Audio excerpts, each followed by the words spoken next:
Thanks, Brendan. Boomer Schooner here in Norman, Oklahoma. Another beautiful night for college football inside the Big 12. Some 82,000 strong expected tonight for the 103rd consecutive sellout.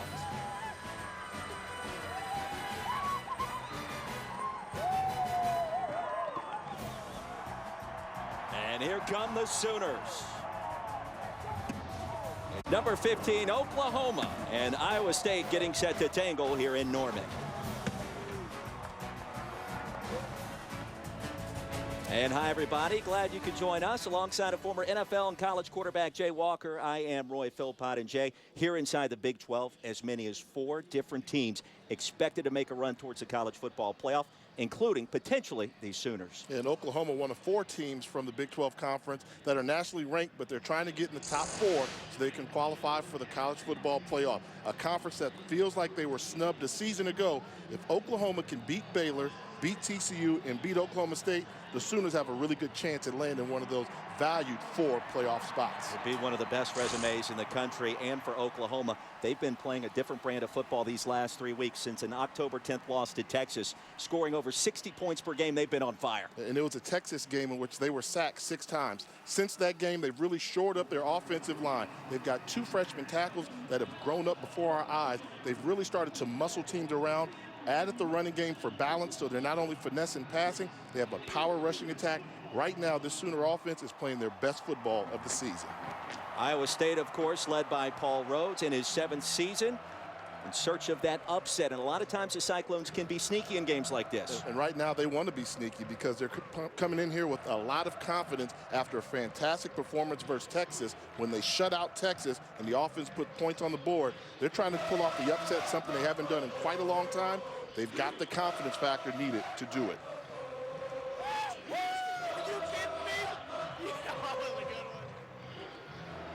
Nearly 82,000 expected tonight. A gorgeous evening here in Norman.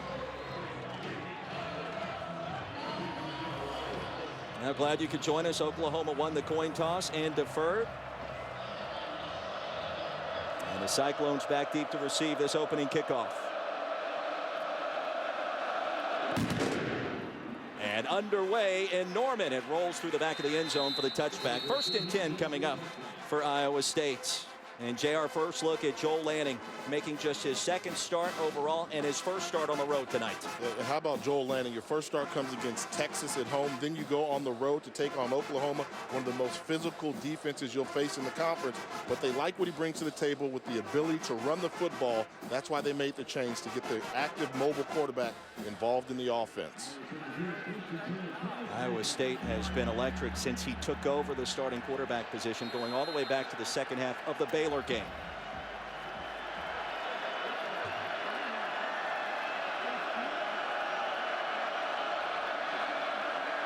And on 1st down, it's Lanning from a shotgun. And a handoff to a star freshman tailback, and he goes nowhere. Stacked up at the line of scrimmage. No gain on the play. Mike Warren, one of the best freshman running backs in the country. They're going to try and get him many carries as they can often. He's got fantastic vision to the outside. Warren 46 yards away from 1,000 in his 1st season in Ames. And a quick pitch and the quick catch out of bounds, short of 1st down yardage. The stop made by Dakota Austin as we take a look at our impact players. For Iowa State, it all starts with Mike Warren. He's got to be active in the rushing attack and have breakout runs. William Johnson plays that nickel back for OU, gives him the ability to not have to change personnel. They need him to be active around the football, particularly against the run.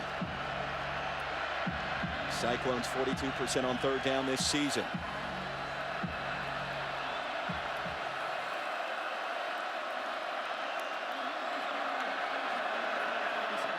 And Lanning's going to throw it. Pocket collapses, and there he goes. And this is why he's in the starting lineup. He's got the 1st down with an easy run. The ability to stay calm under fire is a great job by the defensive line of Oklahoma, getting pressure with just a 4-man rush. But great recognition by Joel Lanning to see a running lane and to pick up the 1st down. Gain of 9 yards on 3rd down and 2, and the drive continues.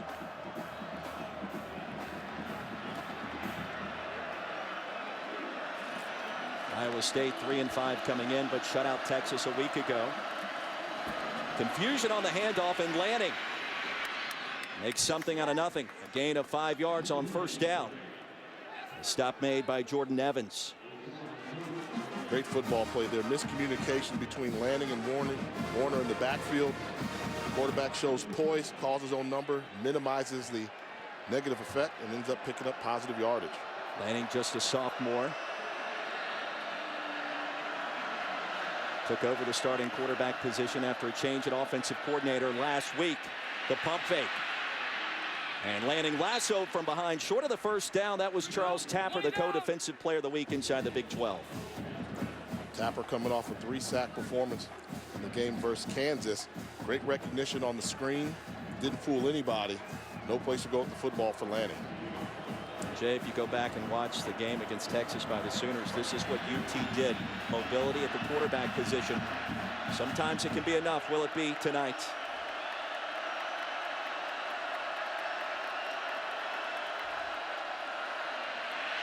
The dump off. Warren's got it. And it's got some real estate. A nice move, and shoved out of bounds at the 30-yard line. Ahmad Thomas finally brought him out of bounds, but it's a first down. And they caught OU bringing pressure to the outside. How do you defend yourself against a blitz? A screen pass to the outside with an athletic running back in space, doing a good job making the catch and picking up positive yardage for the first down. Gain of 19 yards as Joshua Thomas checks in for the first time. Warren to the sideline.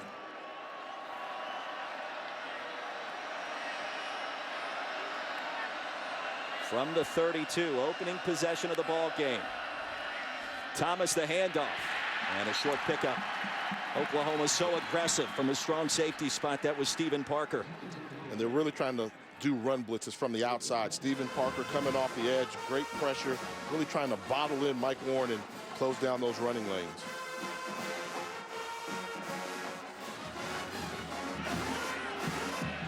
Warren checks back in, a native of Oklahoma, although he moved around a lot as a youngster, his family in the military.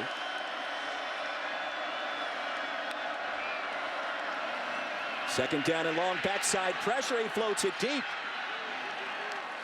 And overshoots his intended target. That was Eric Stryker applying the pressure from the backside, Jay. And you have to know where Eric Stryker lines up every time you're in a passing situation. Top half of your screen comes around with a nice speed room. Lanning just gets rid of that football in the nick of time. What would have been another sack for Stryker. Native of Florida, his speed tremendous in this conference.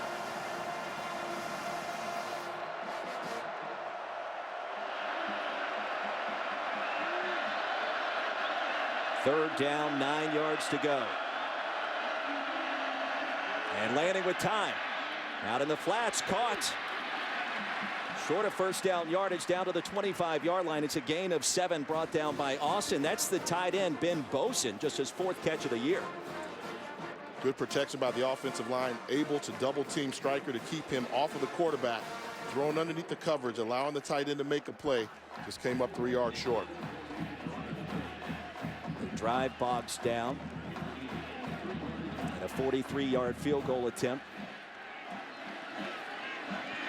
Set to be tried off the foot of Cole Netton. 8 of 13 this season.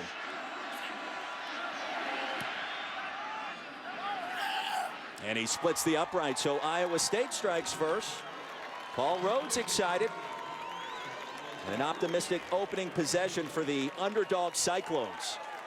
When you're trying to pull off something that your program's not used to doing, that's winning here at Oklahoma, points come at a premium. You take them any way you can. He gets to 3 points. And he's pumped up. Let's go. Now remember, Iowa State hasn't won in Norman since 1990, 25 years ago, and just 1 win since 1961 in the series. And consider the fact that they pitched a shutout last week versus Texas, so they've got a 3-0 lead. The way their defense is playing, things are looking up, and this is a start you have to have when you're trying to do something that's rare for your program. Take the ball, pick up a couple first downs, get some points on the board, to let them know that you can move the football. That's an impressive opening drive by the Cyclones. And the all-time series between these two dominated by Boomer Sooner. In fact, Bob Stoops 10-0 lifetime against the Cyclones. Here's the head coach in Norman.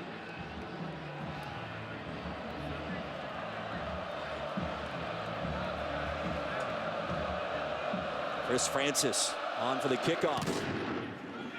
And a wobbler. Bounces across the goal line. 1st and 10 for Oklahoma, upcoming from its 25.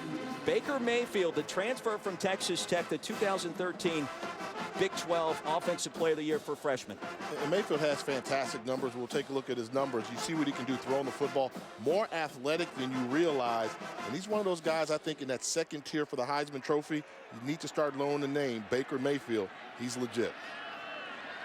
And has been on fire these last 3 weeks. Oklahoma, the number 7 scoring offense in the country, over 46 per contest.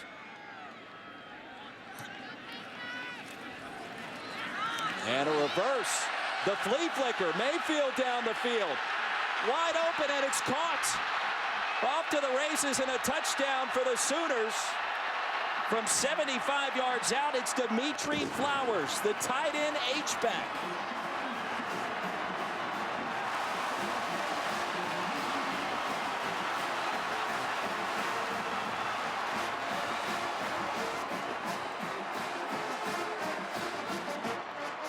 Razzle dazzle, a lot of moving parts on that play there. You come out with an over-aggressive defense. You use their aggression against them. Flowers wide open for the touchdown score. Take that for a response by the Sooners to the Cyclones field goal.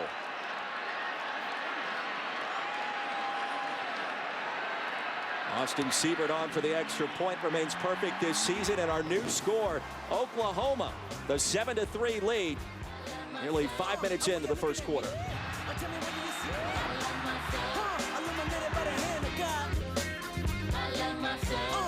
Looking at me, tell me what do you see? 7-3 our score. Back in Norman, Jay Walker, Roy Philpott on hand, and a fast start for the Sooners offense. Nearly 82,000 packed inside Memorial Stadium. And some razzle-dazzle to begin this one. The flea flicker to the H-back play. I'm sure that they've run all year long in practice. Fantastic job by the offense. Plenty of distractions taking place, but you really have to like how they use the aggression. You knew Iowa State was going to come in here defensively pumped up, trying to hit somebody. They didn't know who to hit. They got hit for a big play in the form of a touchdown. Siebert underneath his kickoff from the 3. And brought down crossing the 20 up to the 22-yard line, a return of 19. Take me back to this touchdown, Jay.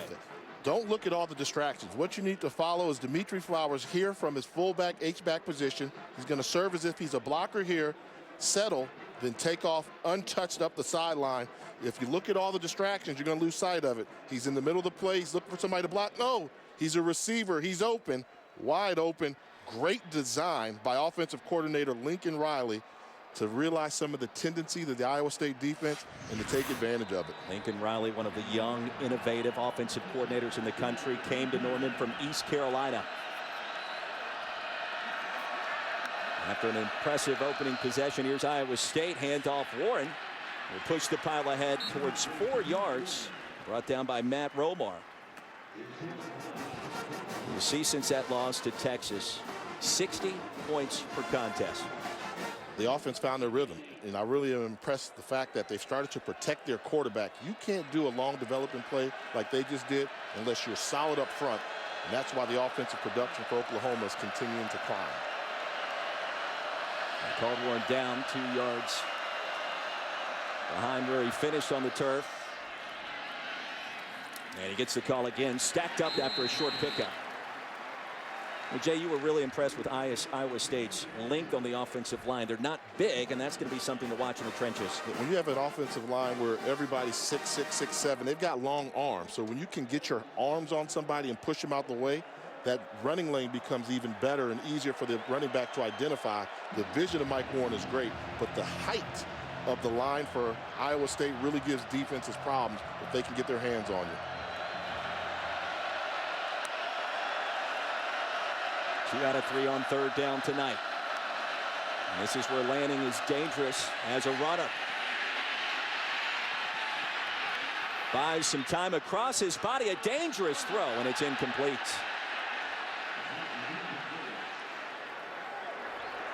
Lanning did everything he could to extend that play, and really nothing doing. Great job defensively by OU. And that was a great job by the secondary of Oklahoma. One of the things that Mike Stoops does on defense, they play man-to-man coverage. You don't see a lot of teams willing to play man-to-man coverage, but when you've got the athletes in the secondary that Oklahoma has, they have that luxury. He's trying to find Jawan Wesley in that last sequence. Colin Downing on to punt this one away. From his 15, turns it over beautifully. And Shepard, no fair catch. Dangerous return. Give him 2. It'll be 1st and 10 for the Sooners when we come back.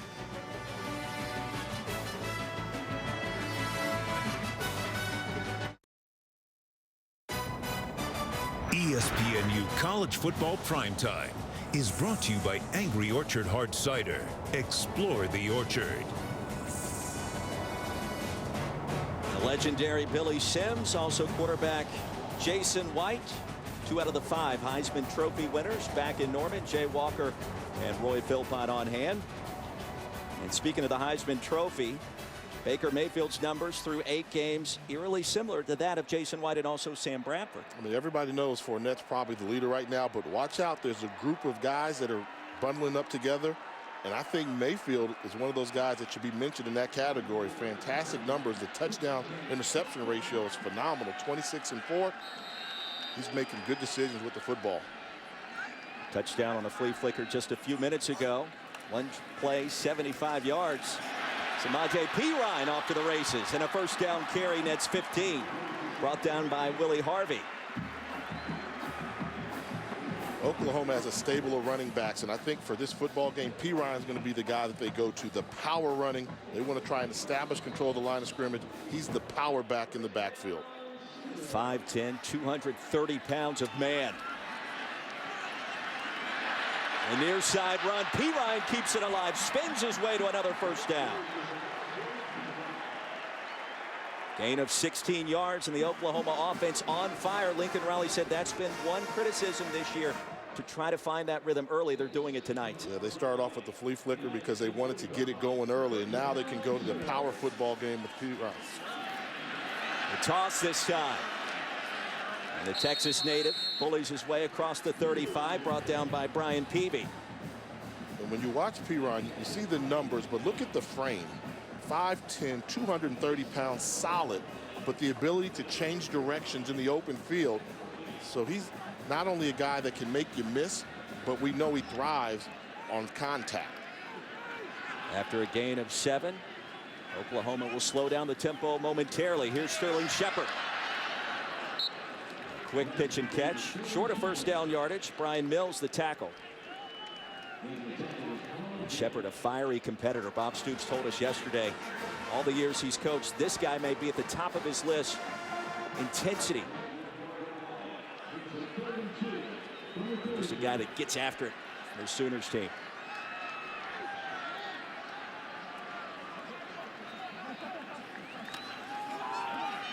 On 3rd down, Perine tries to get to the edge, and he can't get there. Sandwiched between 2 Iowa State defenders. It was Jordan Harris with the initial contact. 4th down and short. What do you do? I think you go for it. In this situation, you want to run the football. You want to establish you have control of the line of scrimmage. Field goal attempt here is no gimme. I think you, instead of running the football on the edge, I think you look to get the ball to some of the playmakers outside. Empty backfield, and now here comes Perine. And he'll flank Mayfield. And down the field, it is incomplete. So Iowa State's defense, a big-time stop on the 2nd possession of the ball game, and it was Peavy in coverage. Mayfield had nowhere to go that time. Late decision by Baker Mayfield. He was open early in the route, right when he got the 1st down yardage. It was a quick sprint out read, and I think Mayfield decided to pump, and you saw the adjustment made, but I thought he was open for a split second early for 1st down yardage. Tell me what you think. You're going to see the quick sprint out. If you get rid of the football now, that's open. That's a 1st down. If you put it on his chest, he can make that catch. Gets a little bit aggressive. Ball thrown behind him. 1st down for Iowa State. Joel Lanning back on the field. And the officials will come in to stop the play. It's one thing Lincoln Riley told us yesterday as well. With Baker Mayfield, sometimes he'll try to take too many risks instead of taking what's there. Please reset the play clock. But he also said seconds. That's what he likes about Baker Mayfield, because the moment you're saying don't do that, he does something spectacular with the football. And that's a gunslinger mentality. Eddie Shelton leads the Big 12 officiating crew tonight. More than halfway through a fast-moving first quarter. And Ryan, the deep handoff, he goes nowhere. They're all-purpose back. He'll lose 5 on the play. Tackled by Dakota Austin, Jay.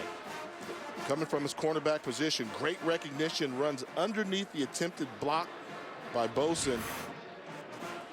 Athletes all over the field for the Sooner defense. They do not have to change personnel because of the athleticism they have in their secondary and linebacker core.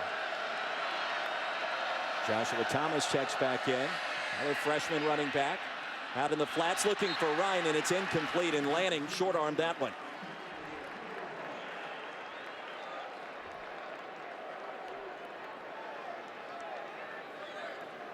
The strength of Joel Lanning is when he sets his feet, he's extremely accurate.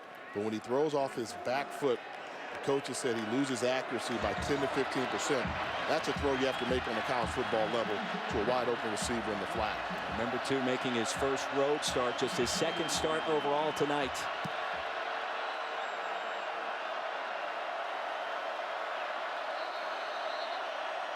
Third down and long. And a timeout will be called by the Sooners. Timeout on the field as we step aside. 6:13 remaining in our first quarter here in Norman. ESPN College Football. Stream every game live at home or on the go. Download the Watch ESPN app or visit watchespn.com. A fantastic way to keep an eye on all the action, especially a Saturday like today, and what we've seen, Oklahoma State, TCU, all the potential upsets, Clemson, Florida State. Mike Warren back in at running back. Good look there at Alan Lazard, 6'5" target on the outside. If you can get a jump ball situation with him, he may be able to make a play for you in this type of situation. 42% on third down this season, landing with time and an open receiver, and it's picked off. Intercepted back at the 45 by Austin. Flag on the field, and Austin brought down at the 26. First turnover of the contest, and a big one at that. A return of 33 yards and landing off target here ever so slightly. Off target, and it's the wrong type of pass. He went with the firm pass in the hole, where if you throw this ball over the top, potential for a huge play. There is no foul for illegal block in the back. Oklahoma ball, first down. Lazard runs a good route, gets behind the cornerback. Once he gets behind it, throw it upfield. That's an open wide receiver with an opportunity for a big play, but a great job of getting back in the play by Dakota Austin, then becoming a running back after he made the interception. But it was a good job by Lazard getting behind the cornerback with no help. Just another poor throw that we've seen from Joel Lanning. He hasn't been sharp early in this football game. Austin also in this contest starting tonight in place of Zach Sanchez. Injured cornerback for the Sooners. Now on first down, Mayfield checks back in. And down the field, breaking open, it is caught for the touchdown. D.D. Westbrook the grab, and just like that, the Sooners trying to take control early.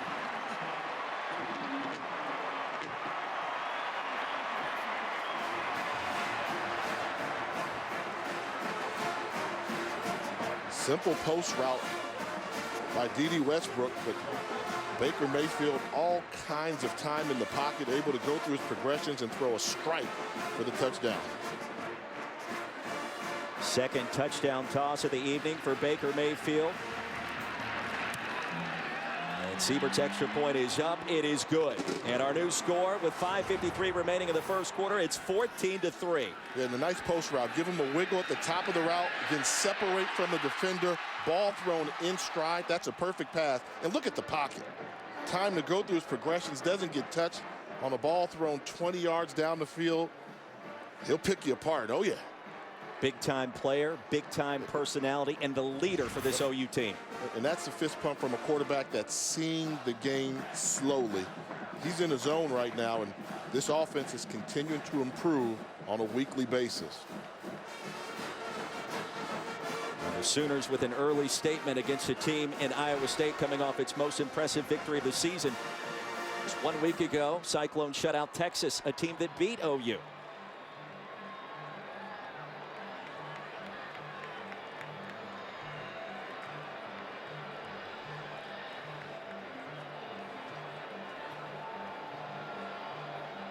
Westbrook, another scoring grab, his third of the year. So many weapons for Oklahoma's offense. And now a very important drive coming up for the Cyclones, Jay. It's make or break time for them. This game can get away from them quickly right now. They had an impressive drive to start the football game. I think they need to go back to getting the football in the hands of Mike Warren in the open field. Siebert's kickoff, hammered through the end zone for the touchback. Now for our championship drive update, brought to you by Dr. Pepper. See what's going on in the Big 12, the Thursday night contest between the Bears and the Wildcats. Baylor remains undefeated. And Oklahoma State, perhaps pulling off the shocker today, right? The upset against TCU. Yeah, not too far away from here. And Oklahoma State under the radar, the lowest ranked out of all the teams ranked in the Big 12 that we've talked about, but rapidly moving up the polls. Impressive performance in their victory at home over TCU. Joel Lanning in his second career start out of the pistol on first down.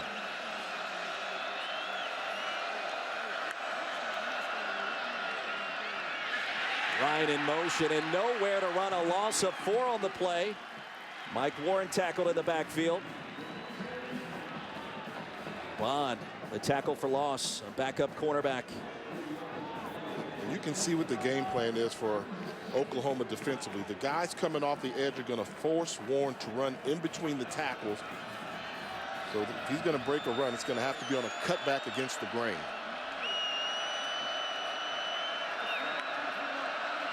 On 2nd and 14, Lanning, a quick toss and it's out of bounds. Looking for Quentin Bundridge. Another throw that should have been completed. One-on-one coverage, simple 5-yard out route. The cornerback was giving him the throw underneath, but Lanning not able to find his rhythm yet throwing the football in this game. Iowa State went right down the field on its opening possession. An interception in its second timeout. Now 3rd and long here.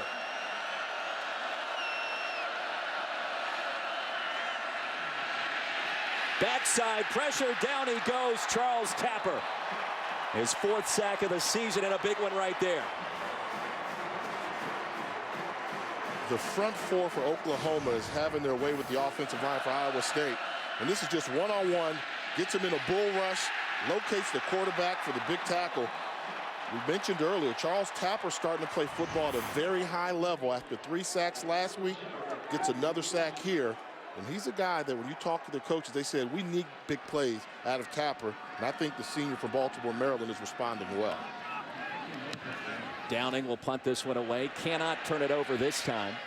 And a short punt. Sooners will begin their next drive in plus territory. And let's take a look at our Buick Drive recap. It started Dakota Austin, the interception, a backup quarterback making plays, Jay. Fantastic job getting back in the route after losing leverage. But look at the aggressive run. After he got the interception, became an aggressive runner, almost like a running back, really giving the offense fantastic field position. Leads to the touchdown pass to D.D. Westbrook from 27 yards out. His 4th touchdown of the season, and Baker Mayfield excited, just as he's always been this year. Quick strike offense. Whenever they go more than one play, they don't finish off the drive, but the big play's really been giving them the advantage so far. The home run ball, and Baker Mayfield's been throwing the downfield ball beautifully so far. Cyclones need a stop after a 23-yard punt. Joe Mixon, his first carry of the contest, crosses the 35, brought down by Kawan Floyd, and a gain of 7.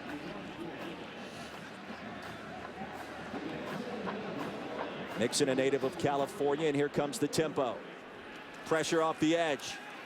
Play action for Mayfield. Got his man Duron Neal. And some shake and bake into the red zone. He goes. Another first down. Willie Harvey, the tackle. Getting the ball to your playmakers on the outside. You're starting to see the athleticism of Oklahoma a little bit more prevalent on the OU side than it is for Iowa State. Far side handoff for Mixon. A short pickup. Give him 2. Luke Knott the stop. The tempo of an offense like this, what can it do to a defense? It wears you out and it makes you think. You're thinking so much instead of playing football, and they're really keeping them on their heels. 2nd down and 8 towards the end zone, breaking open and incomplete. Trying to find Shepard, already has 6 touchdowns caught this season. Jamal Wiltz in coverage. And that's a scary play if you're Iowa State. Although you avoided giving up the touchdown, Oklahoma recognized it was man-to-man coverage with their best wide receiver on a backup cornerback in Wiltz. Went right after him, almost came away with the touchdown. Mayfield 4 of 6 for 118 yards to start this one. And he'll change the play here with Mixon in the backfield. 6 in the box for the Cyclones, and Mayfield to throw with time. Takes off. Baker Mayfield. Touchdown, Sooners. Now the hop, skip, and the jump, and just like that, 6 more on the board. America, get to know Baker Mayfield. If you fall in love with his numbers, you forget about his athleticism.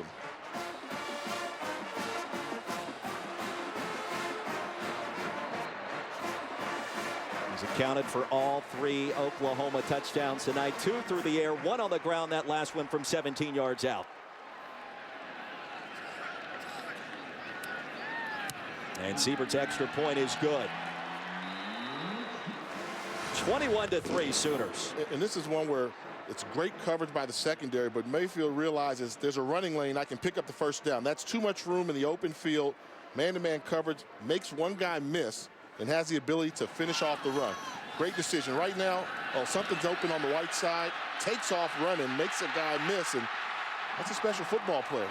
Making those type of plays on that field, and right now he seems like he's the best football player on the field. And when they start talking about you like that, you're lifting your game to the next level, and you can see why he was selected as one of the semifinalists for the Maxwell Award. Now Mayfield, a big-time video game player, was one of the first people in the city of Norman to get the newly released Halo 5 a few weeks back. That looked like an X, video game play right there. You push the X button at the end, you get that extra little burst of energy to get into the end zone.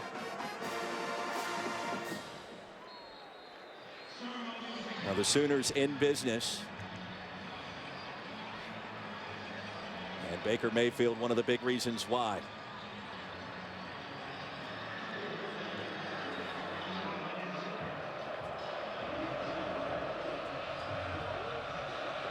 Gorgeous night for college football and a fantastic start for the Red Hot Sooners. 2 yards deep, the kneel down. If the Sooners can hold on tonight, let's take a look at what's coming up the remaining schedule. A very eventful month of November. Art Browse and company, they'll travel down to Waco to visit the Baylor Bears. TCU lost today to Oklahoma State, coming up on November 21st here at Memorial Stadium. And then Bedlam at Oklahoma State. The Red Hot Cowboys, a force to be reckoned with this season. And I think that game just took on added importance after the impressive performance by the Cowboys today over TCU. But as a football team, you want to control your own destiny. And when you talk to Coach Stoops, he says, we realize if we win the remaining games on our schedule, then we can emerge in the national prominence in terms of getting in the playoff. But it all starts with winning each game on a weekly basis. Thomas in at running back. And the near side handoff goes nowhere. Jordan Thomas, the initial contact. And Oklahoma's defense pinning its ears back right now, waiting for the run. They are, and they're refusing to give up outside contain. So they're always bringing pressure from the outside. If Mike Warren's going to run the football, it has to be between the tackles. And unfortunately for Iowa State, that's where Matthew Romar and Matt Diamond make a living just stuffing the run.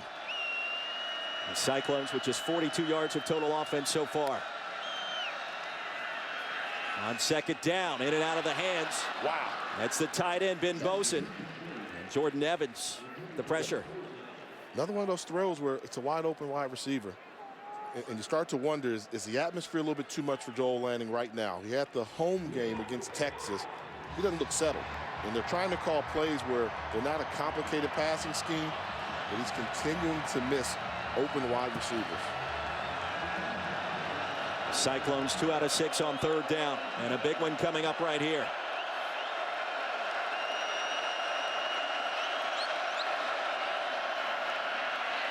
They'll set up the tunnel screen, nowhere to run, brought down crossing the 25, well short of first down yardage. It was Will Johnson, the nickelback. And Oklahoma plays too much man-to-man coverage to really do the wide receiver bubble screens. They're seeing everything right now, and Iowa State offensively has no rhythm whatsoever. A clinic on display by the Sooner defense. Now, talking with Bob Stoops and his coaching staff yesterday, there was a twinkle in their eye in the zone these last 3 ball games, and certainly that trend continuing so far tonight. Shepard back deep to receive this downing punt, and in traffic, calls for the fair catch. And don't forget, coming up at noon on Sunday, the ACC championship game. Women's soccer, Florida State versus Virginia, followed by Texas A&M versus Florida, the SEC championship game, right here on ESPNU. And now another opportunity for Baker Mayfield. And it's almost like you have the whole playbook at your disposal. I mean, they had Pirine running the football well. The offensive line is protecting well. The wide receivers are getting open. Right now, it's as if Lincoln Riley's playing video game football with his play selection. And they're making everything work. You tell me X is the button to press too, right? Quick pitch. Goes out to Neal. Crosses the 40. A gain of 5 yards. Jones with a stop. And something to note for Iowa State, this is the first year they've gone to a 3-4 defensive scheme. I mean, they're going with 3 defensive linemen and 4 linebackers. And they're doing that so they can have more speed on the field. But when you've got exceptional speed at the wide receiver position combined with the power rushing attack, they're not having much success.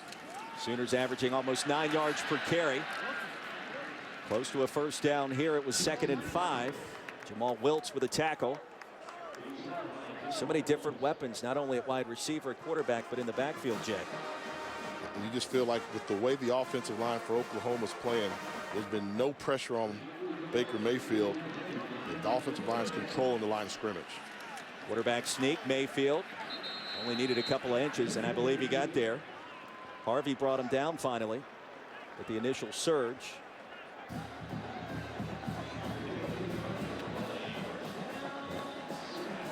We'll give him the first down.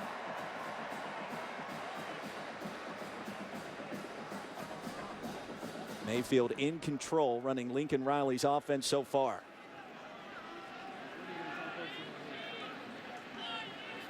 Under a minute to play in a fast-moving first quarter. Play action. Mayfield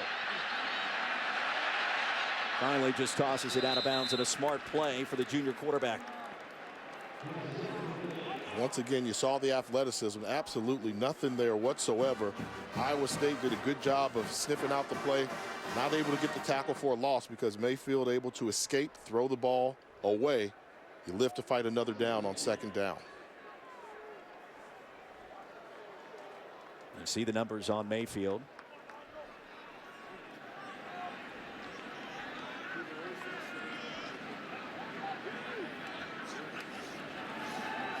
Second down and 10 with plenty of time in the pocket. Finally runs free and loses the football. And Oklahoma fortunate to recover. Good job playing zone coverage, and turning your back to the defense is never a good thing if you're a ball carrier. He gets spun around, gets hit, and the ball comes out. Oklahoma fortunate to recover the fumble. Kane Seeley, the junior from Iowa, forced the fumble. They'll lose a couple. It'll bring up 3rd down and 15.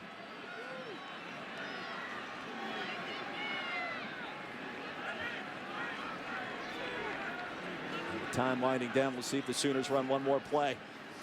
They will. Dumps it off to Mixon. And back to the original line of scrimmage after a gain of 7.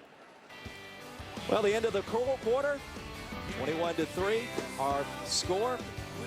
Over 200 yards of total offense on the board already for the Sooners.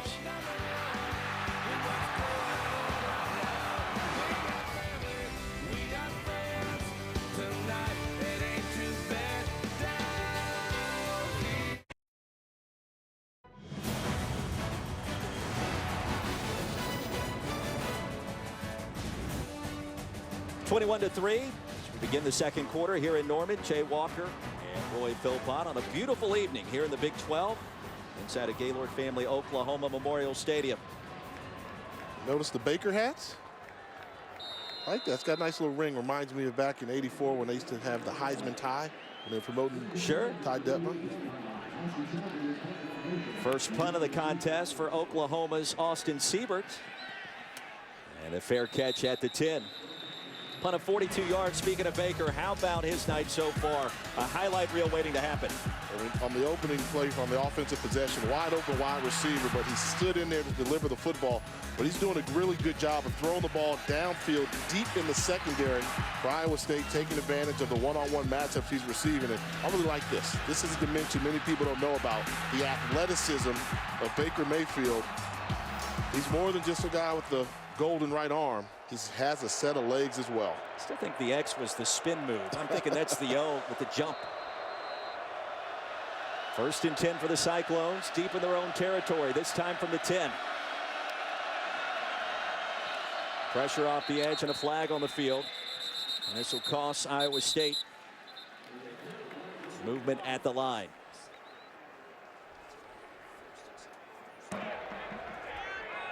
Prior to the snap, false start, offense, number 67, 5-yard penalty, remains first down. Not a good start for Jake Campos. He was beaten by Tapper a few minutes ago and gave up the sack and the penalty there.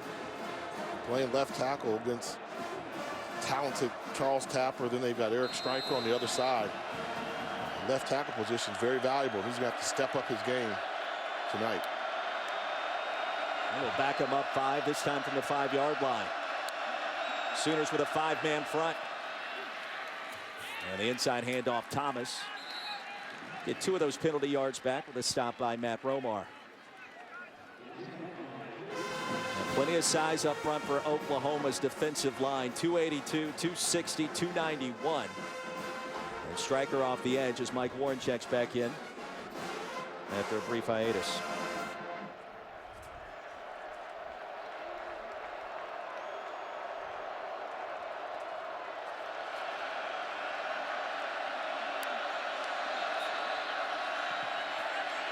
From his own end zone and brought down at the 2. Matt Romar once again with the pressure and the sack.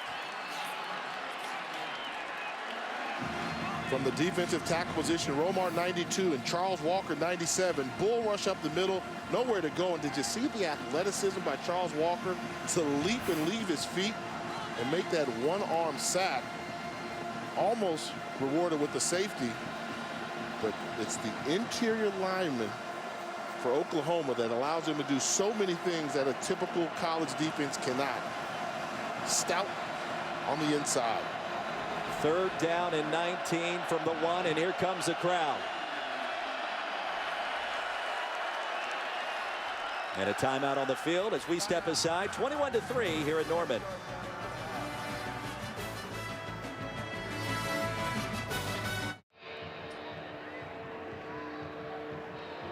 Number 15, Oklahoma. 21-3 lead against Iowa State. Back in Norman, Jay Walker, Roy Philpott. 3rd down and 19 from just outside the 1-yard line for the Cyclones.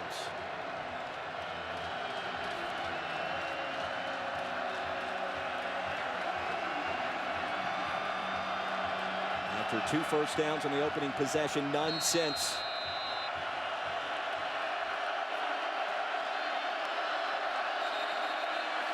And more movement at the line of scrimmage. Well, a 6-inch penalty. Prior to the snap, false start, number 56 of the offense. At the distance to the goal, remains 3rd down. J.P. Filbert Jr., the guilty party that time. Those are just nerves. You've got a defensive line that senses something big is going to happen, opportunity for a sack. They've got their ears pinned back. Stryker, Romar, Diamond, Tapper. They're going to absolutely come hard and collapse this pocket. Great football names as well. From 8 yards deep in his own end zone, Joe Lanning will buy some time. And the pass is incomplete. Pitch and catch, it probably should have been made. Quentin Bundridge, the intended wide receiver. It was Austin in coverage. Make that Montgomery the intended wideout. And you have to help your quarterback out. You're coming back to the football. Quarterback is scrambling, trying to make something out of nothing. If you're DeVario Montgomery, you have to make that catch on the sideline. The fourth 3 and out of the contest for Iowa State. And the ever dangerous Sterling Shepard standing at his own 44.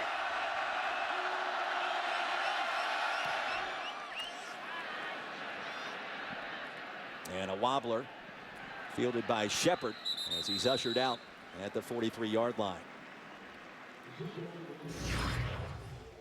Well, you talk about the longest tenured coaches in the FBS, and Bob Stoops is right up there. Frank Beamer, of course, retiring at the end of this season. It's 29 years in Blacksburg.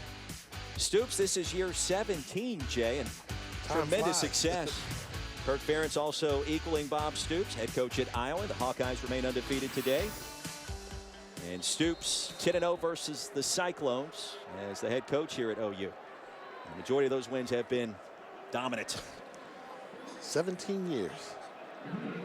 Where's the time gone? Man, seems like just yesterday he was coming here to Norman, but he's had a tremendous run, and of course the national championship year will make you a legend. Another strong run for Perine, who coughs it up. Samaje Perine trying to gain a couple of extra yards, lost control of the football. Levi Peters in on the hit.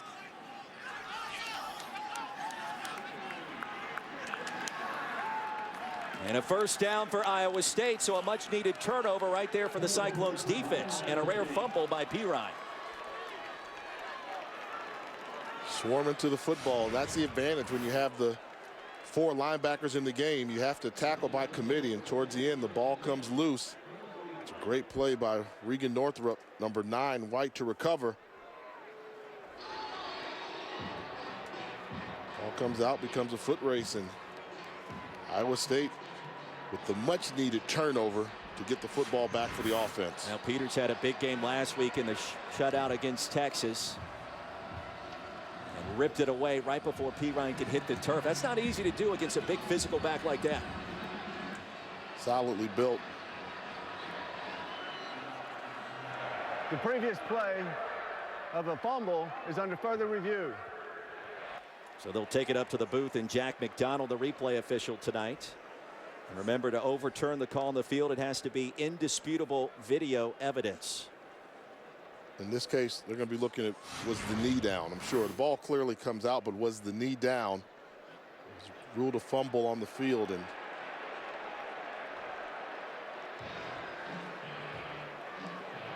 from that angle there, you can't see the knee. Here's another angle. Knee is still off the turf. Levi rips it out of there. I don't see enough there that could overturn the call. It is close. And Paul Rhodes explaining to our officiating crew what he saw, and I don't think his opinion counts tonight. They're going to have to piece this together on where they were, and since there's no certain look that you can see, I don't think there's enough to say that it definitely was not a fumble. He's in the act of ripping that football out before Perine hits the grass. And you see when the shoulder hits the ground, the ball's already out, so this fumble should stand.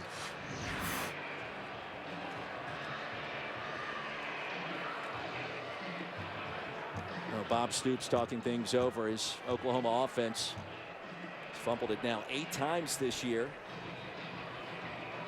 We saw more of this the first month of the season as opposed to this recent winning streak since the loss to Texas back on October 10th. And Eddie Shelton now with the call. After further review, the ruling on the field of a fumble stands. First down, Iowa State. It's got to be indisputable video evidence, so obviously that wasn't present in that sequence. And right now, offensively for Iowa State, I think they need to take a page out of the Oklahoma playbook. Oklahoma wants to run the football. And they said, well, we're going to throw the football to open up the running lanes.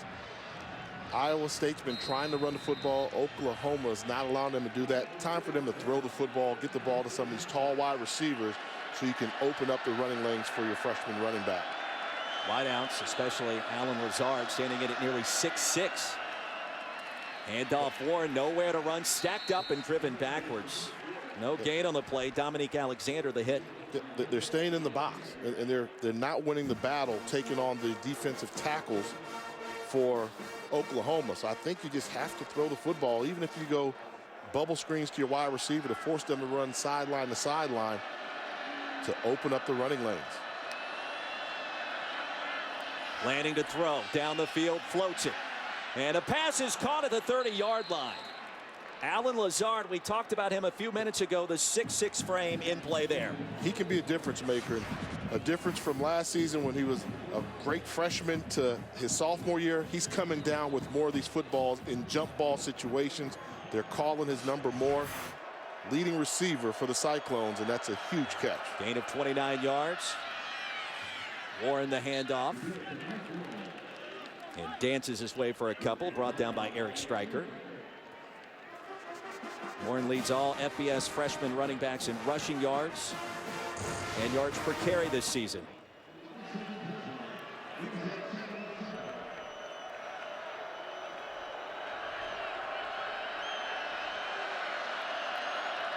Officially a gain of 3, landing out of the shotgun.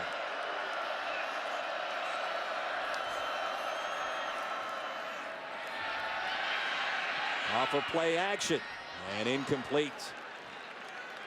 Outstanding coverage. Austin trying to find his tight end Ben Bosen once again, Jay. Trying to create some time, rolling outside of the pocket. But I still think if you're Iowa State, you do have an advantage with height with the wide receiver core. Alan Lazard, 6'5". Quentin Bundridge, 6'2". Dondre Bailey, 6'3". I think if you want to throw the football, you look for one of the one-on-one matchups and see if you can get another jump ball situation to take advantage of it.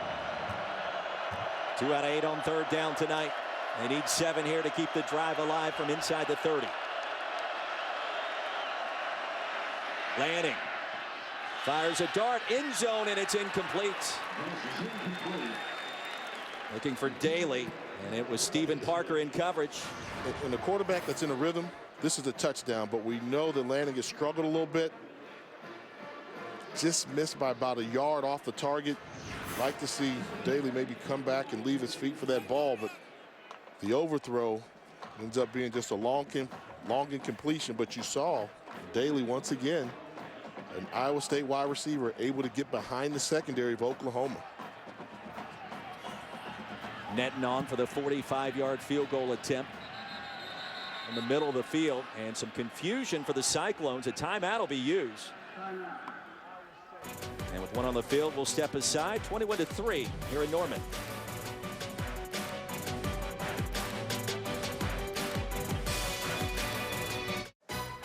ESPNU College Football Primetime is brought to you by Geico.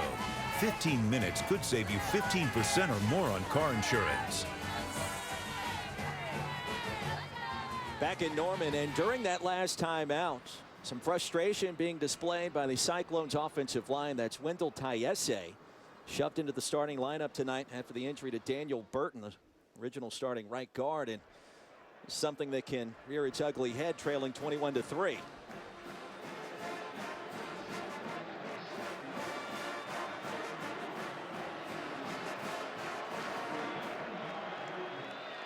Netting back on for the 45-yard field goal attempt.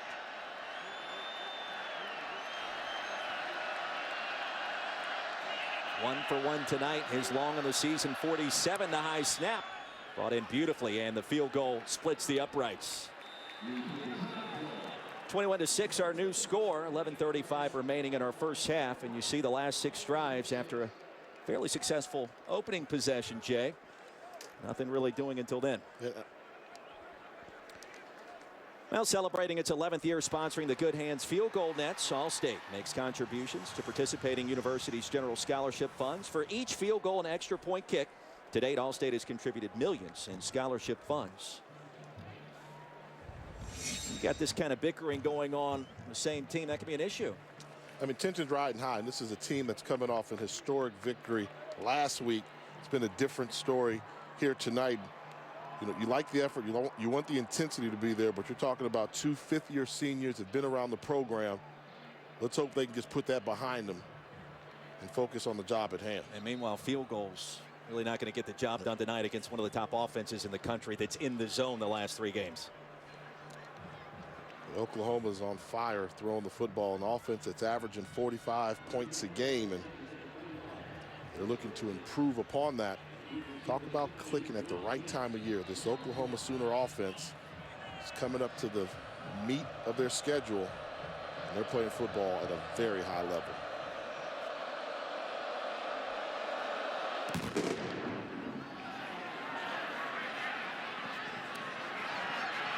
From the 5. And short of the 25, it'll be 1st and 10 for the Sooners. Now for a Big Ten update, let's send you to Brendan. Good evening, Roy. Thank you very much. Let's go to Lincoln, where the Nebraska Cornhuskers taking on Michigan State. Nebraska with a 10-3 lead in the second quarter, but Connor Cook hits McGarrett Kings Jr. He makes a move and finds the end zone. The Spartans tie it at 10 with 11.5 minutes. Thank you, Brendan. A big game for Michigan State. Obviously, they're all big in the month of November, especially when you're undefeated. And when you're one of the teams that's outside the top 4, every game counts, and you have to start wondering about style points. But think about Michigan State. That defense is going to carry them a long way. Mayfield back on the field. And with time, throws a dart. It's caught crossing the 20. And a short pickup on 1st down to Joe Mixon, a gain of 6. You have to be certain that Lincoln Riley told the Sooners that ball security is the key right now. Our playbook is open to us, but secure the football. And out of the Wildcat, a little laundry on the field, and a false start will back up the Sooners 5 yards. False start on number 54 of the offense. 5-yard penalty, remains 2nd down. First penalty of the contest against Oklahoma, so a clean start for the Sooners tonight.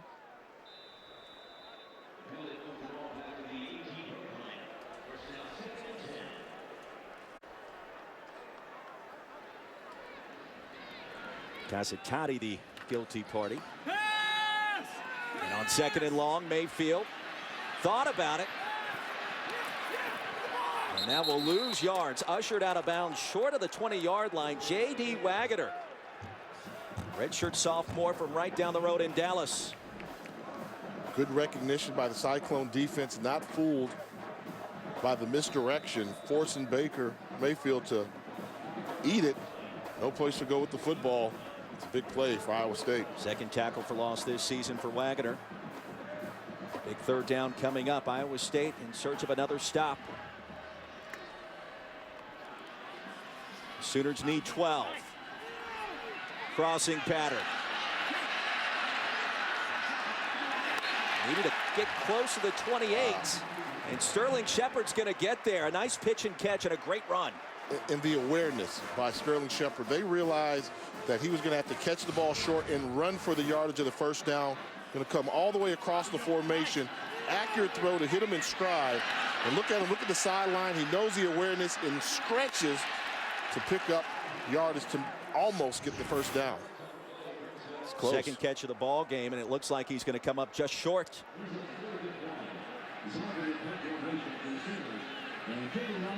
The Iowa State defense holds. Siebert on to punt this one away.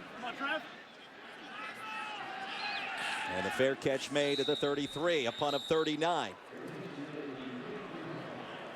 Well, the Cyclones got to be better than this, don't they? And think about it, on that first drive, the quarterback position landing was 2 of 3. Since then, 3 of 11 throwing the football, and you just have to have more productivity than this.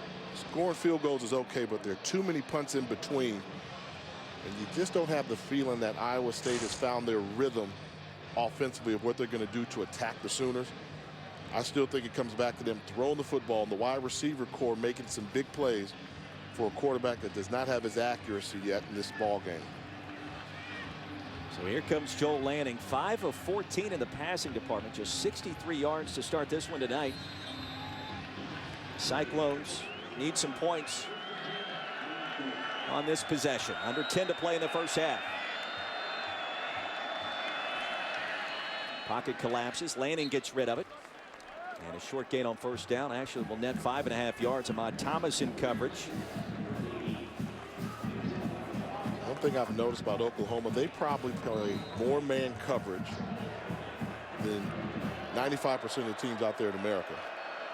And if you see it, it's man-to-man coverage across the board. There goes Mike Warren, a little shake and a bake. And the juke gets the first down after the reception by Carson Epps. Stephen Parker the hit. And that's what can happen when you have the defense thinking about the threat of the pass. Then some of those linebackers that have been coming up for run support, they've got to drop in coverage. And you can run the football a little bit more effectively. The drive continues for the Cyclones. OU shows pressure. And a false start will back up Iowa State 5 yards. False start on number 56 of the offense. 5-yard penalty. Remains first down. Now, the one thing offensive coordinator Todd Sturdy told us this week, we have to avoid 3rd down and long. It means efficiency on 1st and 2nd down. We haven't seen a lot. 3rd down so far tonight for Iowa State. They need to be more productive on plays like this one right here. Bringing pressure. Lanning, the keeper, with the stiff arm and a nice move into OU territory. And a first down for the Cyclones, brought down by Dakota Austin. That was great recognition by Joel Lanning, realizing that the Sooners continue to bring blitzes from the outside linebacker position, held onto the football split second longer, pulled it from the stomach, found running lane outside. Now in plus territory. 4 wide receiver formation. Warren picks up the pressure. And a dangerous throw's caught for a short pickup. Well, Todd Sturdy, of course, the new offensive play caller, has been on the job for about 10 days after Paul Rhodes parted ways with Mark Mangino. Differences in philosophy. New starting quarterback, new play caller now, Jay. And I think what they wanted to do was utilize the mobile quarterbacks a little bit more. The previous starter was Sam Richardson. Hesitant to run the football. You get more mobility when you bring Joel Lanning in as your starting quarterback. Not often you see that kind of transition mid-season. Near side run will net 3. Make it 4 yards. 3rd down and short coming up after the stop by Diamond. And when you talk about Joel Lanning starting, he's just a sophomore. You talked about Mike Warren, he's just a freshman. Alan Lazard, just a sophomore. At the skill positions, they're youthful. So they have a foundation in place.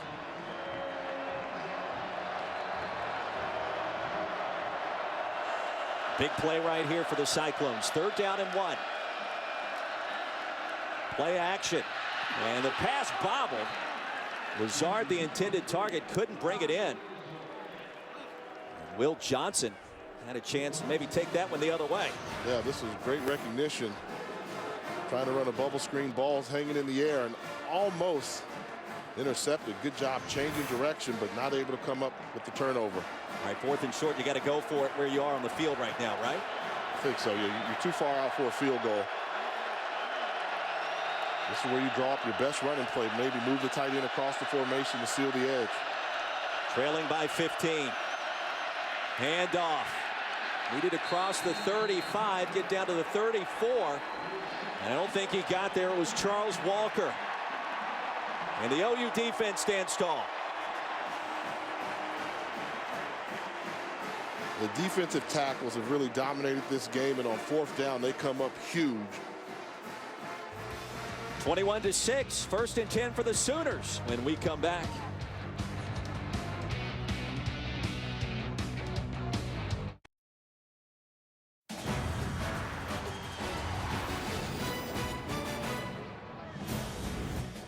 21-6 our score. You look at the Oklahoma drives chart, and Lincoln Riley told us yesterday, Jay, that he wanted to get this team, this game, off to a fast start. 3 TDs early. He's done that. Said the only thing that worries him is when the offense gets off the slow starts. They came out here with a game plan saying we must start fast, energy level high. I think they accomplished the goal. Impressive on their first 3 of their first 4 drives. And first play tonight from scrimmage for OU. A flea flicker, went 75 yards for a touchdown. Back to live action, a dump off over the middle up to the 40-yard line. Kawan Floyd with the stop. A reception made by Dimitri Flowers, who scored from 75 yards out earlier. Go tempo. The tunnel screen, close to first down yardage. Deron Neal the grab. And Jamal Wiltz made the tackle, but not before another OU first down. Not an easy throw by Baker Mayfield. Quick release, throwing that ball out there accurately. But the great ones make the tough throws look easy. Deep handoff here. Mixon into Iowa State territory. Talk to me about arm strength for a second. When we watch Baker Mayfield, do you like what you see in that department? Oh, he can really spin it. Watching him in the pregame, he was putting on a clinic. He can make all the throws needed to be a big-time quarterback. Remember, started his career at Texas Tech. Here's play action. Mayfield will buy some time down the field. A low pass. And it is ruled a catch by Neal. Deron Neal, Brian Peavy in coverage. Gain of 10 yards and a nice play and a nice grab. And that's another one of those arm strength throws. He was actually running backwards when he had to throw that football off the back leg. I'm going to take another look at this one. The completed catch is under further review. See if he gets his hands underneath it. Now the cradle, the arm. Does the ball move? That's a good job. I think he got his hands underneath there and secured the football. There's a really good look. It's got to be indisputable video evidence to overturn. And the ball is not moving. So once he clinched the ball close to his body, we didn't see much movement from the football. Jack McDonald, our replay official tonight with our Big 12 crew. Talking things over with the referee, Eddie Shelton. And that play should stand.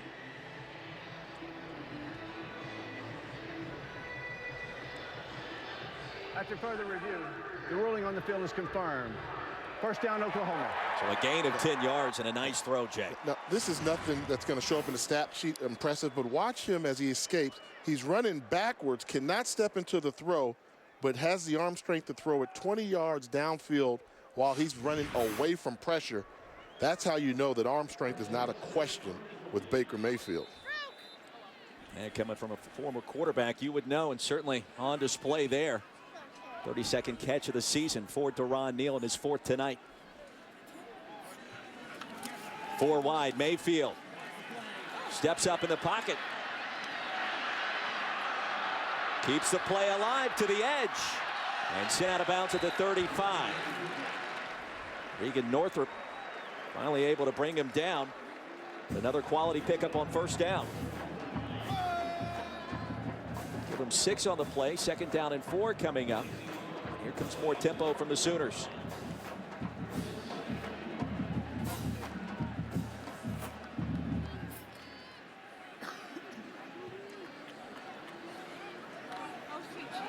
Mayfield, the play fake. And the pass comes in low. It's incomplete. Looking for Jarvis Baxter. Juan Floyd in coverage. And one of the things still surprising, I'm a little bit surprised they're not pounding the football a little bit. They've run the ball with success. We haven't seen a running play get stopped for a tackle behind the line of scrimmage yet. And one of the things when you talk about the air raid offensive attack, they tend to get pass happy. All the schools do it. TCU does it, Baylor, Texas Tech. But when you've got the power running backs that Oklahoma has at your disposal, I like to see him pound the football a little bit more on 1st and 2nd down. You got the 230-pound hammer in Samaje Perine. Got off to a fast start earlier on 3rd down. The quick toss. Neal again, his 5th reception. Short of the red zone at the 21, but the drive continues. Northrup with the tackle after a gain of 13. There's so much speed on the field. Iowa State their defensive secondary. They're giving 5-yard cushions across the board. Mayfield just finding his best matchup and letting it fly. Handoff this time. No gain on the play. Stacked up at the line. J.D. Waggoner leading the charge. And Mixon unable to make anything out of that play.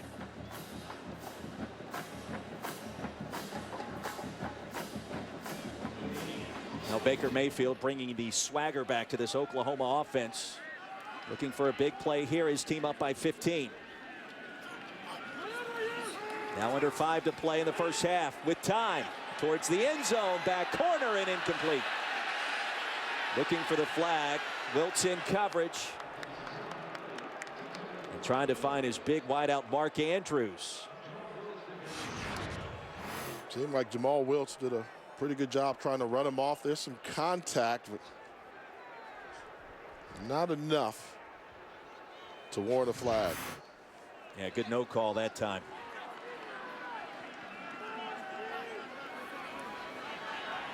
Mayfield 12 of 17 passing, nearly 180 yards and a couple of scores.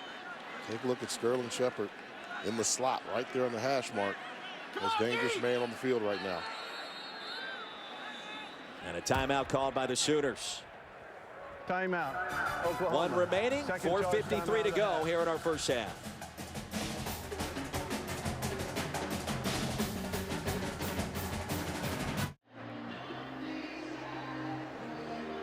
Back in Norman, Sooners with a 15-point lead. Jay Walker, Roy Philpott on hand.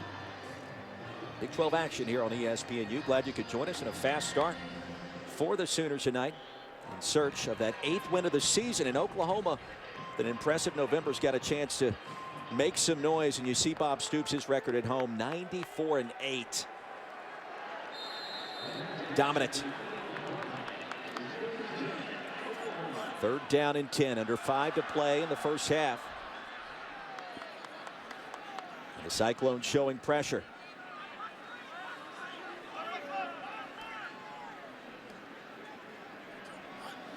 A 6-man front, they'll back out of it. Mayfield with time down the field and incomplete. Looking for Baxter, nothing doing. Outstanding coverage. Wiltz once again. Good job by Iowa State. Bend but not break defense. Not giving up a touchdown, and they stopped giving up the big plays. That's going to force Oklahoma to go for a field goal. Siebert back on the field, 11 of 13 this season. He's been one of the top freshman kickers in the country. Also handles the punting duties, a 39-yarder. Made his first 10 attempts this year on the way. And hooking off the upright, it is no good. So the Iowa State defense holds.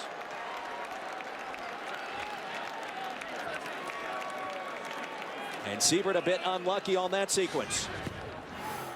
Seems like it's going in, and right when it gets to the top, gust of wind blows it to the left, doink. And you think he's excited about it? Iowa State one win against the Sooners since 1961. It occurred 25 years ago. You can just get to halftime, and this game is close, and give yourself a chance in the second half. Cyclones would probably take that. And see what they can do as Lanning's back on the field from the 21. A quick toss. And ushered out of bounds finally is Quentin Bundridge. Gain of 7 on the play. You know, senior out of Palmetto, Florida, Bundridge made a nice move. As much man-to-man coverage as Oklahoma likes to play, if you can get the ball to a guy like Bundridge or Lazard out on the perimeter, they can make somebody miss and rip off a big play in a hurry. Big drive potentially to close down this first half. Bosin in motion. And Warren stacked up, driven backwards once again. Jordan Evans. Jordan Evans is a guy they were happy to have back. Very rangy and athletic. He's a guy they call their traditional run stuffer linebacker. 6'2", 240 pounds, a junior from right here in Norman, Oklahoma. He comes up with big hits time and time again. Lost his shoe. Frank Shannon checks in, the backup linebacker. Senior from Dallas. Big third down play. Iowa State just 2 of 10 on third down tonight. And Lanning in traffic fires it incomplete. He's tied in again, the intended receiver Bond in coverage. And the punt team back on the field for Iowa State.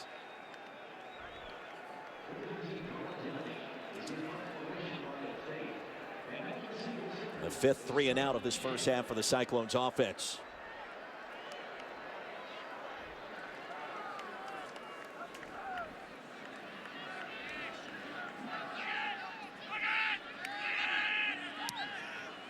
Francis hits this one off the side of his foot. It'll take an Iowa State bounce out of bounds. 1st and 10 coming up for the Sooners. And for another Big 12 update, we check in once again with Brendan Fitzgerald. Okay, Roy, thanks very much. We'll check in on the Red River Rivals. Texas hosting Kansas on the Longhorn Network tonight. Gerard Hurd to John Burt for the 84-yard touchdown. Tyrone Swoops added a touchdown as well. 17-0 Longhorns in the first quarter. Brandon, thank you. Charlie Strong in search of another victory in conference play, Jay. And they needed that for their offense after getting shut out by this Iowa State squad last week. Texas seems as if they've got their offense in gear. Perine back in. It's the carry. Across the 30 and a gain of 4. Brought down by Floyd. Juan Floyd's had an active first 2 quarters tonight. From a strong safety position, a junior college transfer from Los Angeles, California, makes a living around the line of scrimmage. Big hit on Perine. And Wally Burnham told us this week he'll undress you if he gets an opportunity. Play action Mayfield. Backside pressure. Down he goes. Dale Pearson, the sack mamba for Iowa State. 7.5 sacks this season now for Mr. Pearson. He's the high energy, high motor guy for the defensive line for Iowa State. And I will tell you, if he did not get to the quarterback, it was open for a touchdown. And see Baker Mayfield's holding that left arm a little gingerly. It's his non-throwing hand.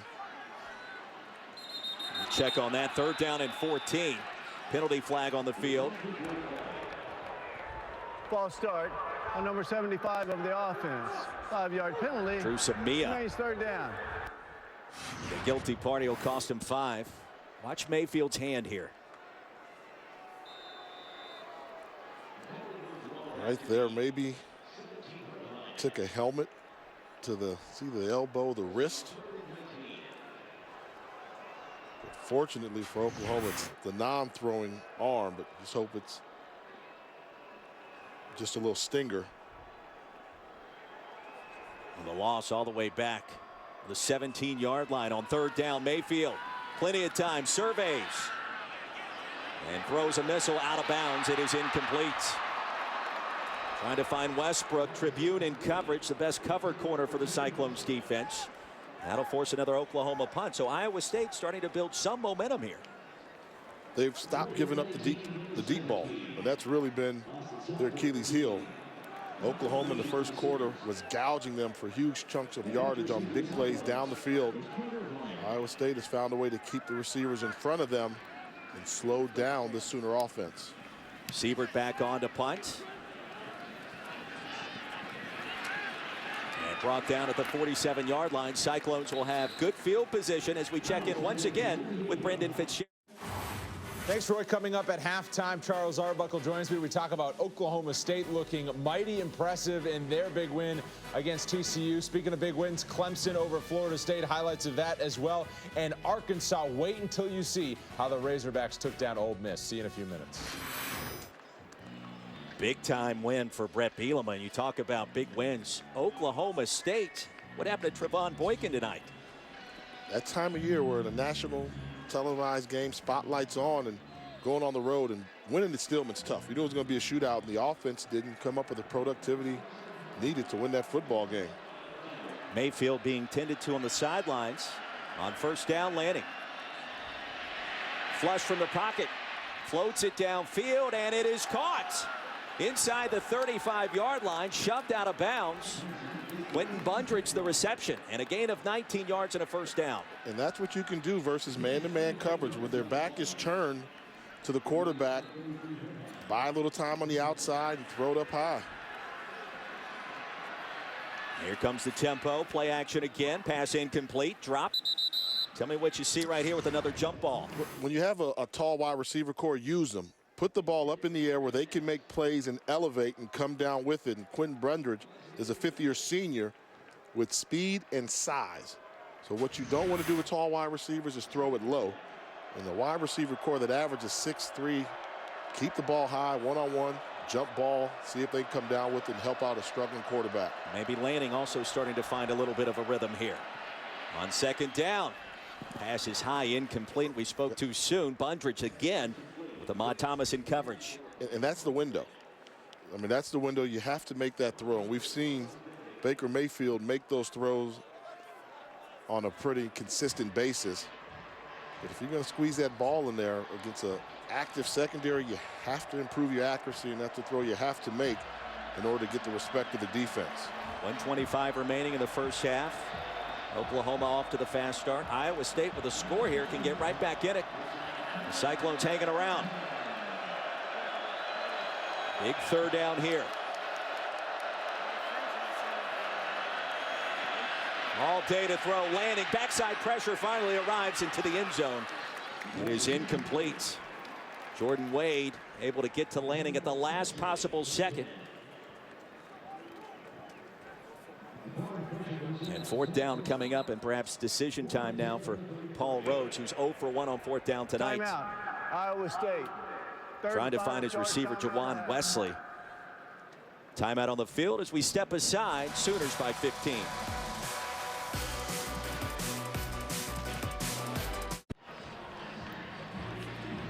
Back in Norman, fourth down and 10.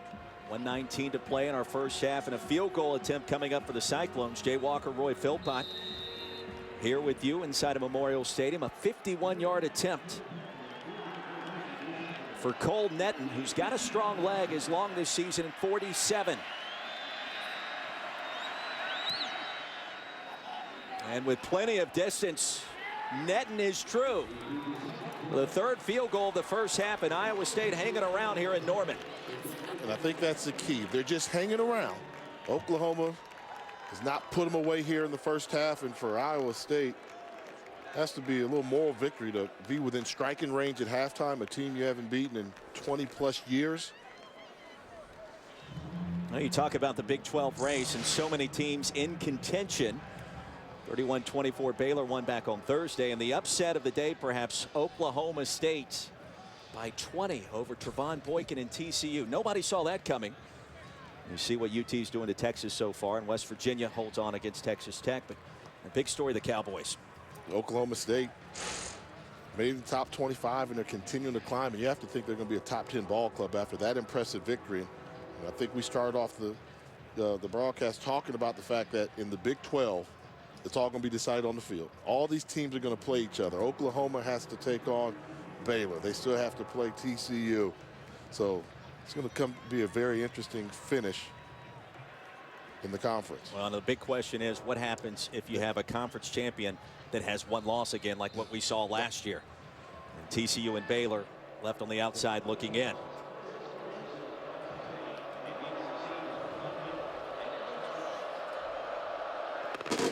Francis with the kickoff.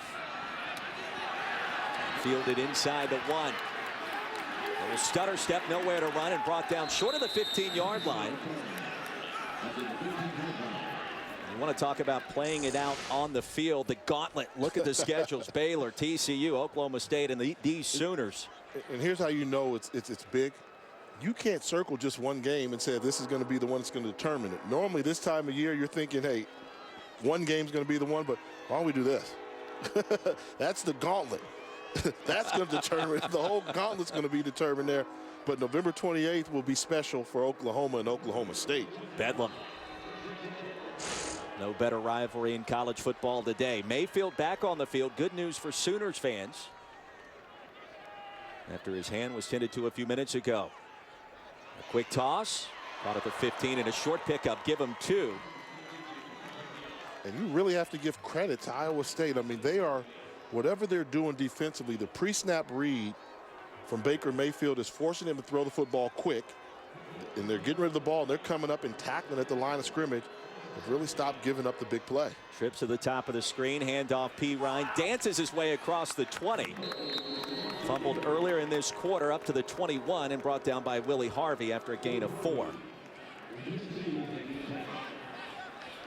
starting to see the defensive line match the intensity of Oklahoma as well. No longer getting pushed around. They're starting to play more stout. The front 3 defensive ends, particularly Dale Pearson, number 45. So on 3rd down, Oklahoma content to let this clock run down. A big halftime report coming up. There have been 2 huge upsets in college football today, including one with ramifications here inside the Big 12. So that'll do it in a fast-moving first half in Norman. 21-9 our halftime score. The Sooners with the lead. Baker Mayfield hot early. Now let's send you back to the studio with Brendan Fitzgerald and Charles Arbuckle with a halftime report. Thank you very much, Roy. Oklahoma has taken down Iowa State in each of their last 16 meetings. It's been a long 25 years.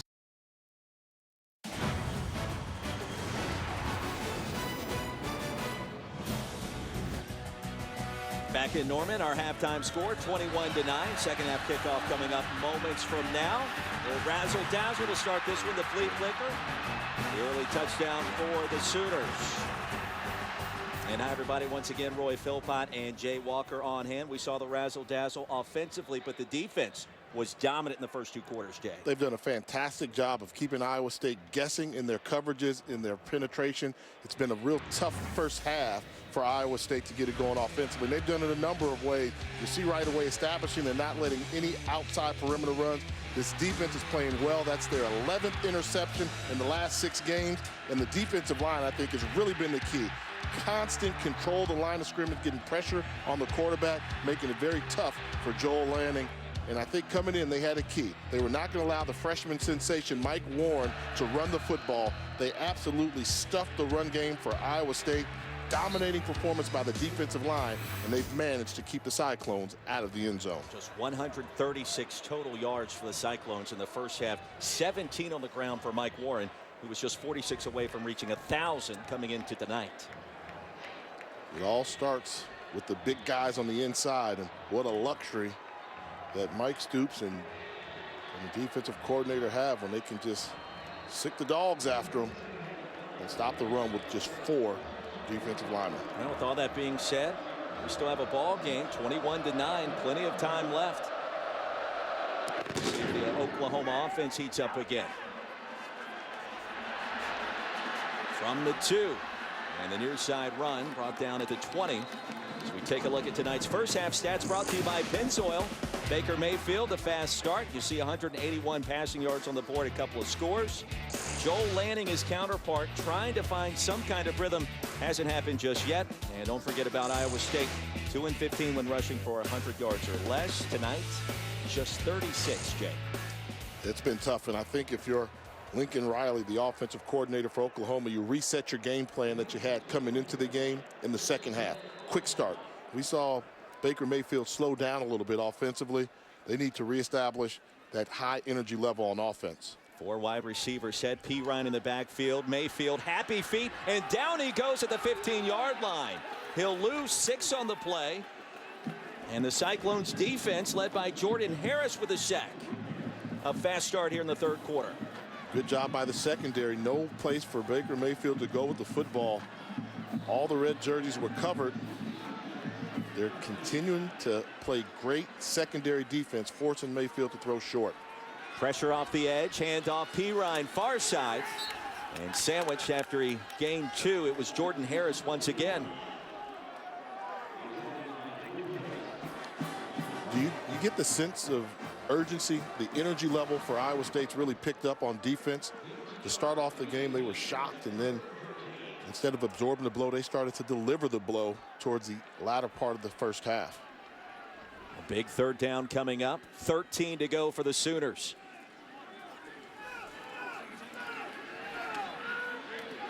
Pass is caught, 34.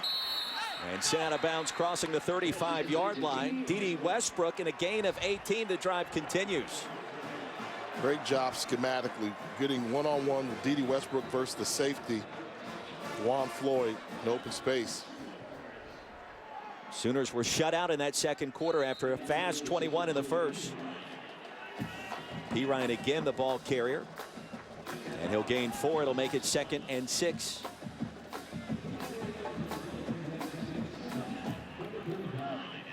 Call it a long 7. Mayfield tempo. Play action. And a pump fake. Buys some time. First down. Jarvis Baxter. Now into Iowa State territory after a gain of 11. Brought down by Levi Peters. This is an instance where head coach Bob Stoops wants the offense to get going. Up-tempo offense. They'll roll the pocket this time. Sterling Shepard. Down to the 41-yard line. Peavy the stop. A gain of 8. They are calling plays at a nitro pace right now. Get to the line of scrimmage, get the ball snapped. Second down and a short 2, and Mayfield will adjust the play call. He has this ability in Lincoln Riley's offense. And the toss. This play worked well in the first half. Perine pummels his way ahead to the 31. Brian Peavy absorbed that hit from Perine. A gain of 10.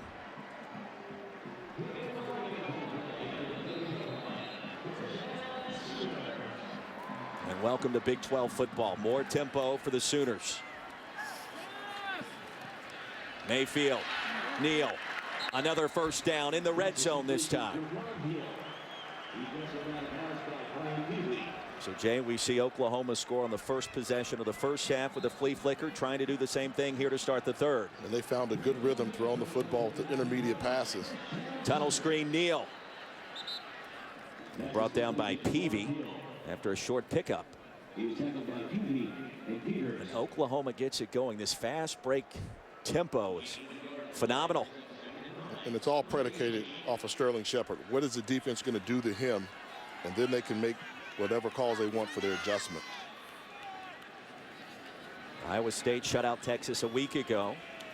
Gave up 21 first quarter points tonight.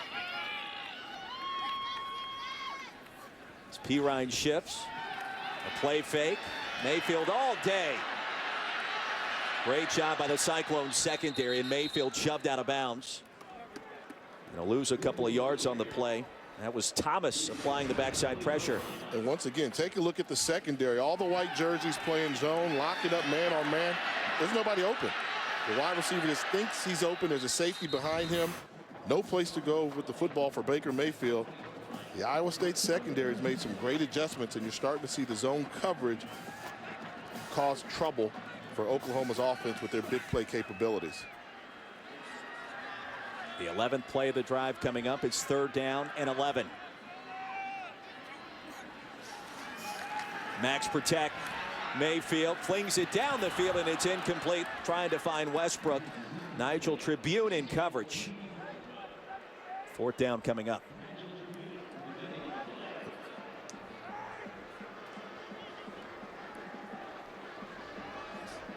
And Jay, you get the sense Oklahoma in search maybe of some kind of spark. 21-9 lead and a field goal. See what happens in this third quarter. It's been a bend but don't break defensive effort for Iowa State. And this will be a 37-yard attempt off the foot of Austin Siebert. Hit one off the upright earlier on the way and splits the uprights this time. Well, the Sooners tack on 3. 15-point advantage. 11:07 remaining in our third quarter. And it's that time of year. Don't forget about college basketball on ESPNU next Friday. It starts at 7 o'clock. Siena versus Duke, the defending national champion Blue Devils. LSU McNeese State coming up at 9. Of course, Ben Simmons, the highly touted recruit for the Tigers. A lot of excitement down there in the Bayou this year in basketball, Jay. What about Duke being ranked number 5, defending national champs? Well, I guess they lost Quinn Cook and Winslow, but it seems like college basketball starts coming, start saying it's that Coach K time of year. Indeed.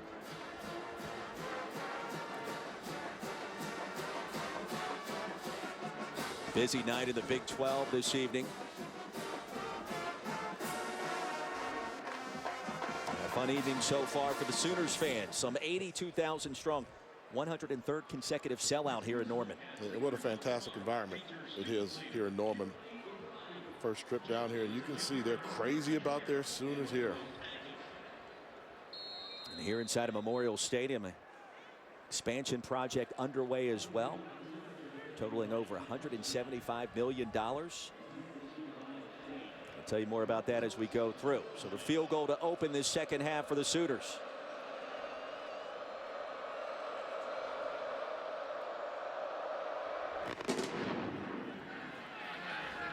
And hammered through the end zone as we check back in for another Big 12 update with Brendan Fitzgerald. All right, thanks very much, Roy. This is Nebraska trailing Michigan State by 4. Tommy Armstrong Jr. goes to Alonzo Moore. Nebraska would score in the next play. The Huskers have a 20-17 third quarter lead. And also Memphis and Navy tied at 17 apiece. Keenan Reynolds to DeBrandon Sanders, the midshipman, on top of the Tigers in the third quarter. Back to you. Interesting developments in the Big Ten. And also Keenan Reynolds getting the job done for the Naval Academy, Jay. Oh, nice double move. Lanning down the field, caught inside of Oklahoma territory. Lazard again with the catch and a gain of 27. And it was a great route by Lazard. Double move, throw it up high. 6'5" target. Do not underthrow it. Allow him to go up and make a play. Biggest improvement of the game for Allen Lazard from his freshman year to his sophomore year, coming down with the jump balls. You see the numbers on Lanning starting to improve. Lazard also an impressive first 2 quarters now in the books. Handoff to Warren. And a short pickup on first down. The stop made by Romar.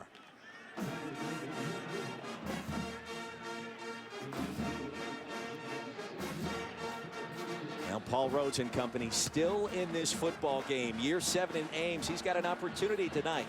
If they can figure out a way to punch it in the end zone to finish off a drive, this becomes a contest quickly. 9 yards to go. The wheel routes, and it's picked off at the 35-yard line. The second interception of the ball game. Dakota Austin, and they're going to say it's incomplete. You must complete the act. So once you make the catch, you must complete the act all the way to the ground. That ball's coming out. What a good job by the wide receiver, not allowing him to come away with that interception. Trevor Ryan, the all-purpose back, standout returner, robbing Austin of his second pick of the ball game. Third down. Lanning keeps it alive. Backside pressure. Down he goes. Charles Tapper, his second sack of the night. And this is one where the sophomore quarterback has to realize you're taking on the University of Oklahoma. Once you make one miss, you better believe there's somebody else coming. Charles Tapper, they needed him to step up. He's had a good ball game so far tonight, his second sack. A loss of 7 on the play, Iowa State. And Colin Downing set to punt this one away once again.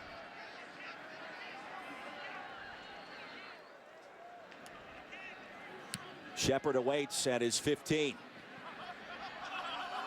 And signals the fair catch. He makes it inside the 20. Timeout on the field as we step aside. The Sooners by 15.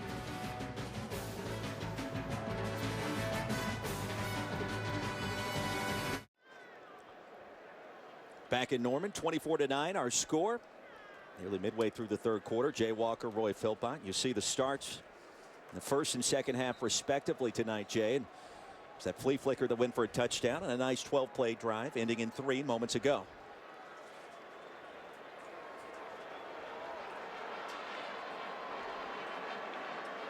And here comes the Baker back, joined by Samaje Perine in the backfield.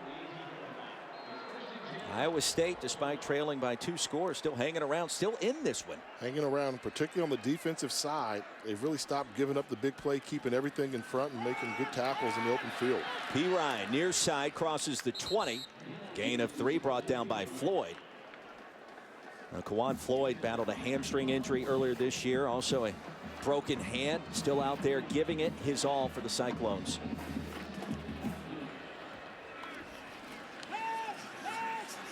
Fake to Mixon, pass caught by Westbrook. Tries to make a move, ushered out of bounds short of the 40 by Nigel Tribune, and a gain of 16. D.D. Westbrook's done a good job being that secondary receiver. You know that Sterling Shepard's going to get all the attention. D.D. Westbrook's done a good job beating one-on-one coverage, making some grabs tonight. Play fake. Neal makes the catch at the 40, stood up at the 43. And a trio of defenders sent him out of bounds, including Brian Peavy, after a gain of 7. Oklahoma trying to find some sparks here. And they're doing a good job taking what the defense is giving them. Obviously, Sterling Shepard's getting a lot of attention, double coverage, so they're going to where they get single receiver coverage, and that's where Shepard doing a good job with Westbrook. On second down, Mixon with some real estate, driven backwards up to the 50-yard line. That's good enough for a first down. Levi Peters the hit.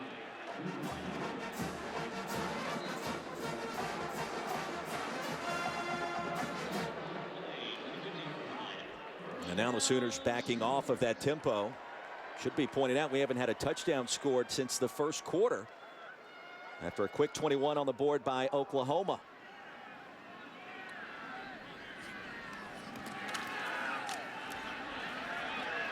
And the out pattern. It is caught for another first down. As a running back, you're taught to finish the run. But what a textbook form tackle by Levi Peters from Iowa State. Dallas Todd made that last reception. Here goes Mayfield. Showing you some speed, gets to the edge into the red zone and shoved out of bounds. Nigel Tribune with the stop, but after a gain of 25. Did you see the top end speed by Mayfield as well? He outran one of the safeties from Iowa State. His athleticism is underrated. That was also the quarterback, Wiltz, he beat to the edge. Mayfield's got some jets once he gets it going. From the 18, Mayfield again. Late flag on the play, 2 on the field, and a face mask likely coming up.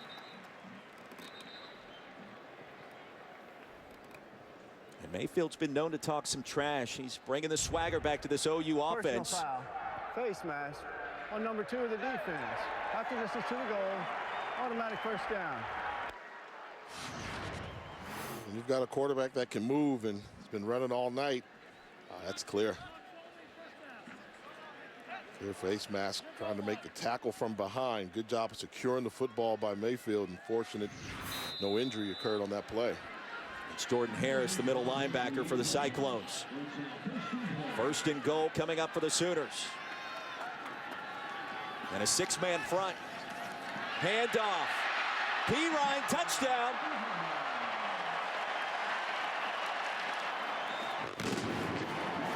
From 8 yards out, Oklahoma. Its first touchdown since the first quarter.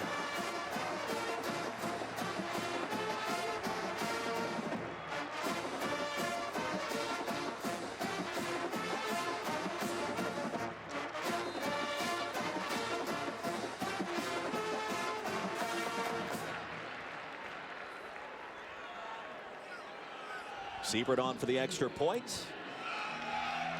I send you back to the studio for an LSU-Alabama update. Brendan.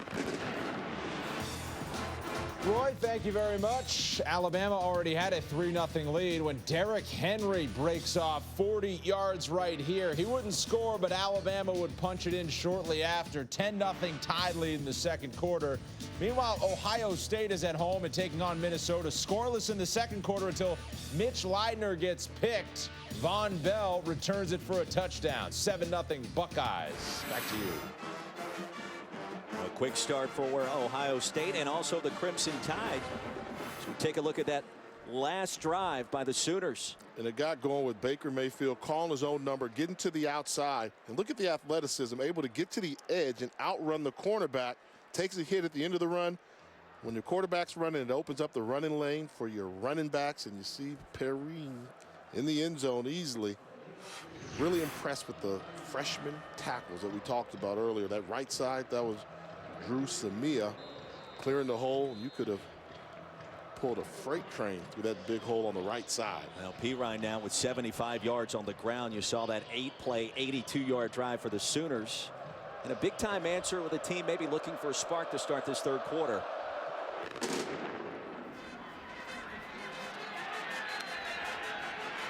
From the 2. And across the 20 up to the 23. Well, the top 10, you look at what's happened so far today. Clemson, number 1, holds on at home by 10 over Florida State after trailing early. One of the big upsets, TCU going down to Oklahoma State, and the Cowboys set to make perhaps a run in this month. Yeah, I think you'll probably see them in the top 10. Fantastic job by Oklahoma State. Clemson holding on. Tough contest between the Tigers and the Noles. They had to pull it out late. Number 1 team in the land. Assume they'll still be number 1. College football playoff rankings brought to you by Allstate. Mike Warren back on the field for the Cyclones. 17 yards tonight. And lucky to get back to the line of scrimmage there. Walker the hit. If Oklahoma said there was one person that was not going to beat them tonight, it was the gentleman wearing number 2 in white, Mike Warren. The defensive line has just had his number all day with outside help from the linebackers. Impressive performance by the run defense. Lanning with time. Surveys. And fires a strike. No, it's low and incomplete. Looking for Warren. Jordan Evans in coverage. You talk about Oklahoma defensively. They've been lights out since that loss to Texas back on October 10th. And as we mentioned at the get-go, they've run the table in the month of November starting tonight. A big-time opportunity for this team maybe to make an Ohio State-type run like what we saw last year. And they're so physical, they can play with anybody.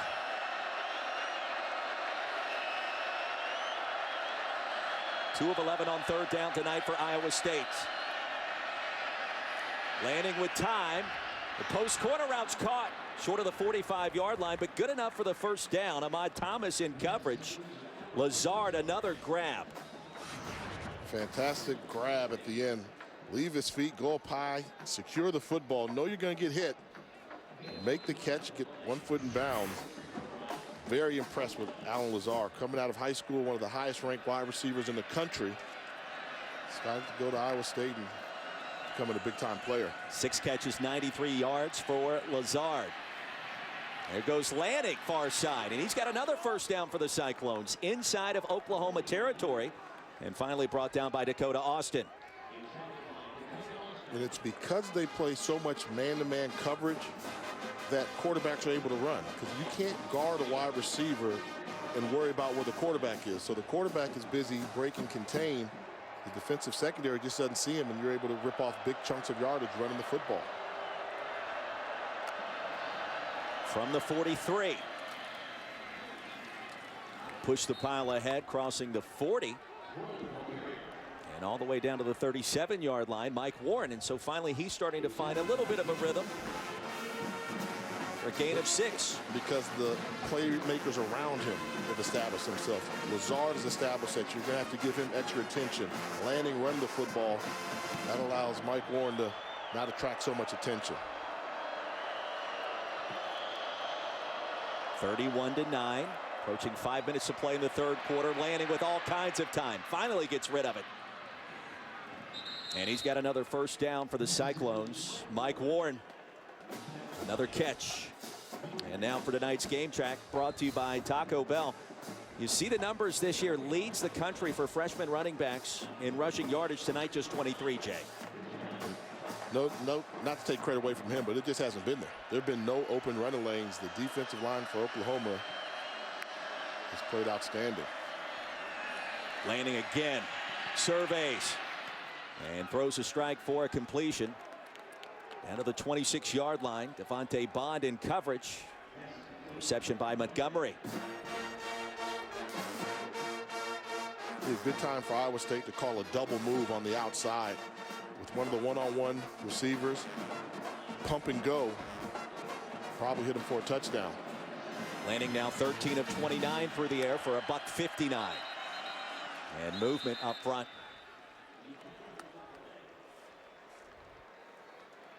Prior to the snap, false start on number 56 of the offense. 5-yard penalty, remains second down. 5th penalty of the night for the Cyclones. And Filbert Jr. again, the guilty party, was called for one in the first half. Filbert's normally a backup left tackle, called into the starting lineup because of the injury to Daniel Burton. So offensive coordinator Todd Sturdy's had to play musical chairs with his offensive line. He took over the play calling position and wanted to focus more on 3rd down. And also at quarterback in the run game. The swing pass, Warren near side and close to first down yardage. Let's see where they mark him out. And at the 24-yard line, he's going to be marked just short. Alexander in coverage, finally made the hit.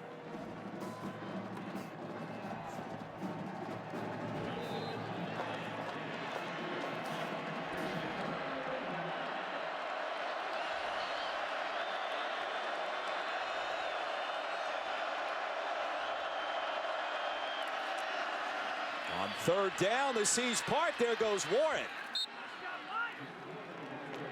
Did you see a little bit of that flash that makes him special? Watch him after he gets past the initial line of scrimmage. Watch his quick move. Right here. One step and cut. Ahmad Thomas coming up from the safety position. He tackled there. Oklahoma native, longest rush of the game, 12 yards, now with 35 tonight. And 11 short of 1,000 this season. First down, more importantly, for Iowa State.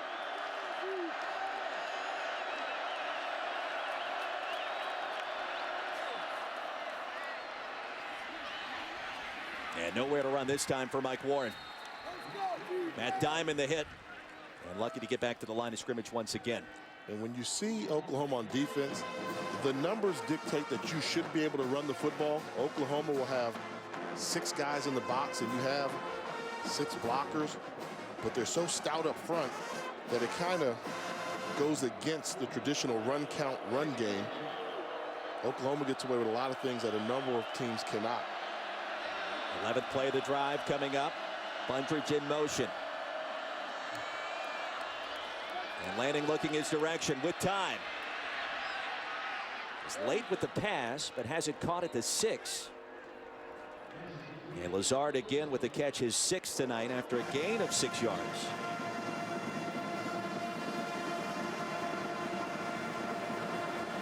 And certainly 4-down territory here for the Cyclones offense, trailing 31-9. Consider what the score dictates, but also depends on how close they get to that first down marker. You can also pick up a first down if you get it to the 2-yard line. Joshua Thomas checks in, has 6 touchdowns this season. He's a more physical running back than Warren. Picks up the blitz and the pass is incomplete. That play really doomed from the get-go, Jay. Trying to run a little quick sprint. The timing was off.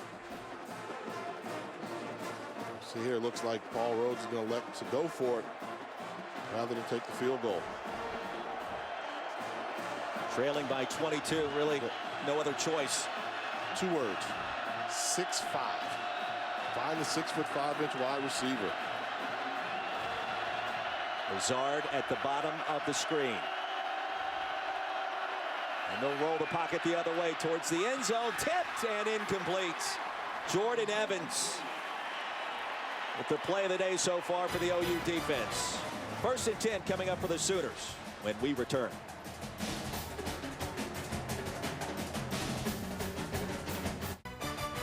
ESPNU College Football Primetime is brought to you by Pennzoil Synthetics. Make the switch to Pennzoil Synthetics today. And Angry Orchard Hard Cider. Explore the orchard. Now look at the future of Oklahoma Memorial Stadium as they enhance the south end zone, enclosing that section here in Norman. Increased capacity. They're also going to upgrade the suites and the locker rooms, which right now are temporary, Jay. We had a look at them yesterday, and certainly a very bright future, as always, with this program. And once they get that south end zone enclosed, you can only imagine the effect and the impact with the noise. Some of the noise that's currently leaving the stadium will echo right back on the field of play, so a hostile environment will become more hostile, but it'll be nicer. It will, certainly. More than $175 million expected in this latest round of renovations for the Sooners.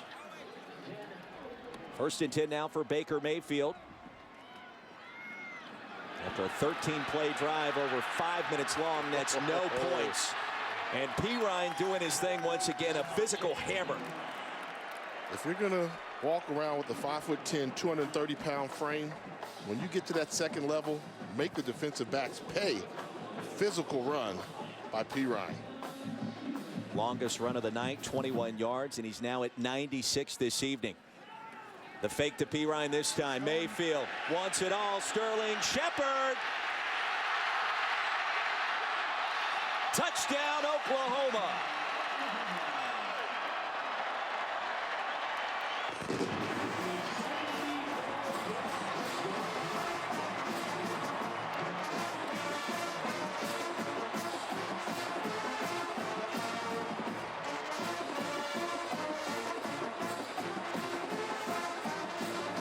Well, he was injured on the first play from scrimmage for the OU offense last year up in Ames. Bob Stoops called him the most fiery player he's ever been around since his tenure started here in Norman.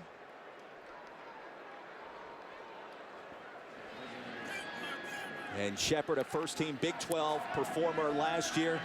A beast once again tonight, Jay.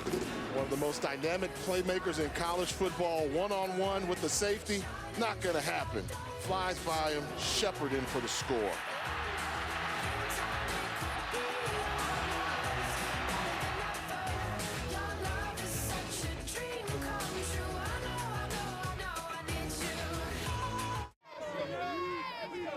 Sooners starting to pour it on here in the third quarter back in Norman.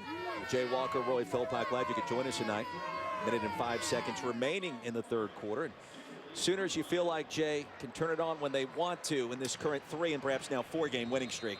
I mean, they're so good, and they have the power running back. They can pound the football when they want to, but I'm really impressed with their explosive play potential, the big plays.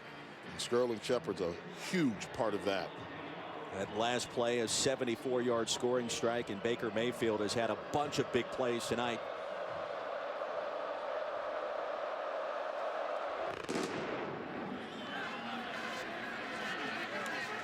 Kickoff fielded 1 yard deep. Tap dances his way, crossing the 20. And a quick check once again with Brendan Fitzgerald in the studio. Okay, Roy, we're going to go back to Tuscaloosa. Alabama up 10-0 here, but Brandon Harris goes to Traven Durrell, 40 yards and a touchdown. LSU has added a field goal. They approach halftime. It's tied at 10 apiece. Ohio State, really slow start, but they got the pick 6, and then Ezekiel Elliott trots in from 15 yards out. They're at halftime. Ohio State is up 14-0 on the Gophers. Back to you, Roy. Brendan, thank you. Cardell Jones getting the start. JT Barrett suspended, of course. Anxious to see what he can do. And perhaps another decision coming up for Urban Meyer. 38-9 back here at Norman. Handoff right up the gut. And with some running room goes Josh Davis. Make that Josh Thomas. And brought down by Ahmad Thomas. Gain of 13 yards, so one of the longer running plays tonight for the Cyclones. And finally a hole at the line of scrimmage. They decided to go with Joshua Thomas, the more physical of the running backs. You have to think if that was Mike Warren with a hole that big in open space, could have been a home run. Mike Warren, also a freshman. Thomas hails from Beaufort, Georgia. Time winding down in the third quarter. Screen. Trevor Ryan far side and shoved out of bounds. Close to first down yardage. That was Dakota Austin with the tackle. And a gain of 10 yards results in another first down. With Joshua Thomas in the game, just a freshman, true freshman from Beaufort, Georgia. So the skill position, the foundation is here for Iowa State. They've got some pretty good players in the skill position. Offensive and defensive lines where they have to get on board. You talked to Paul Rhodes and this staff this week. They feel like they're close. And the spin move results in another first down, a gain of 12. Charles Tapper, the tackle. Cyclones finding something here with Joshua Thomas. Going with the more physical running back. And on the final play of the third quarter, Cyclones maintain possession when we come back.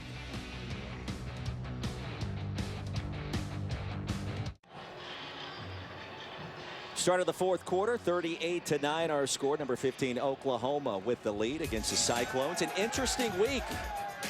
The force is strong with the Sooners head coach. There's Bob Stoops, Yoda on Halloween. Jay celebrating the 62-7 win against Kansas. And then oops, earlier this week, Twitter with the bus, the statue. Nobody knew about it. It's not even covered. What a week. You know, you could probably go to like 48 of the 50 states and folks wouldn't know who that statue was. But in Oklahoma, that statue was spotted on. It didn't take long for social media to pick up on it. And Bob Stoops, as the rest of the Oklahoma faithful, surprise when that picture first surfaced. And the first down handoff, Thomas, a carry of 8. And Thomas has come in and given them a spark offensively, running the football with his more physical style. Holes don't have to be as large, and I don't know if it's a matter of Oklahoma realizing Mike Warren's in the game and changing up their defensive scheme. But Thomas has had success running the football. Just 6 carries, but more yards already than Mike Warren. Thomas now at 36 tonight. And he'll get the call again. Second down and short, stacked up at the line of scrimmage. Jordan Evans, the initial contact. Now, the one thing you look at, Jay, you're trying to find a championship team. Can they win in different ways? And Oklahoma certainly has got the offense to do it, but the defense this last month or so, since the loss to Texas, has come on strong as well. Playing well, only giving up an average 18 points a game. And you talk to many people, they'll tell you it's the most physical defense in the Big 12.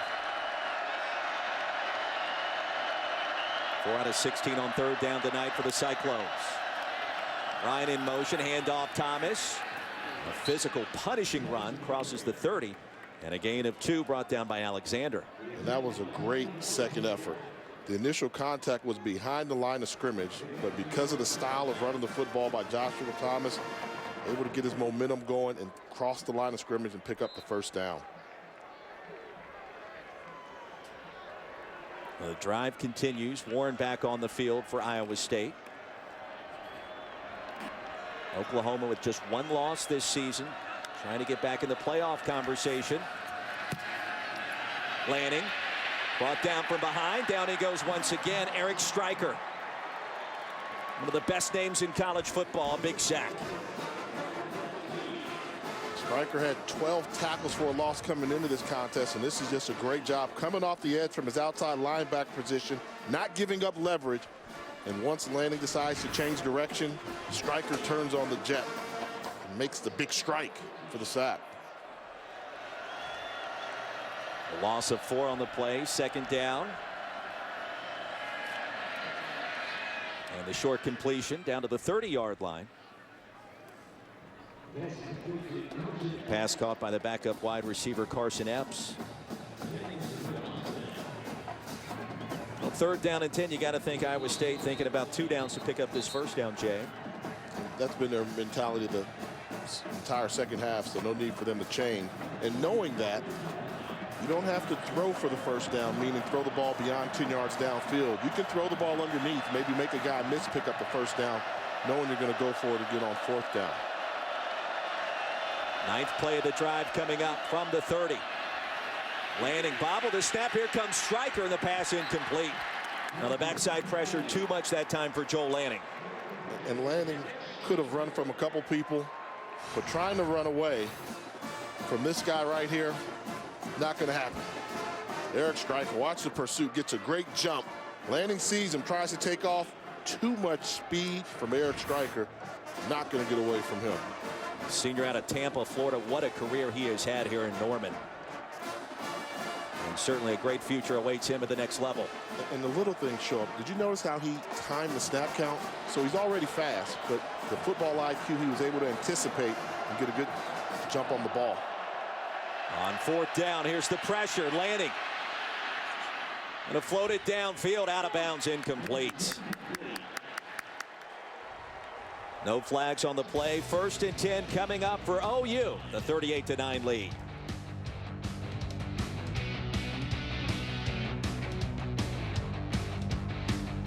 Abo Sweeney, David Shaw, Nick Saban, all those teams still alive. You take a look at the 2014, the first rankings that came out in Florida State at number 2, the lone team from that list that actually made the college football playoff. So a crazy month potentially ahead for all fans. And as we mentioned before, the end of the season is what counts, and we know the committee has really placed precedence on how well teams are playing at the end of the year.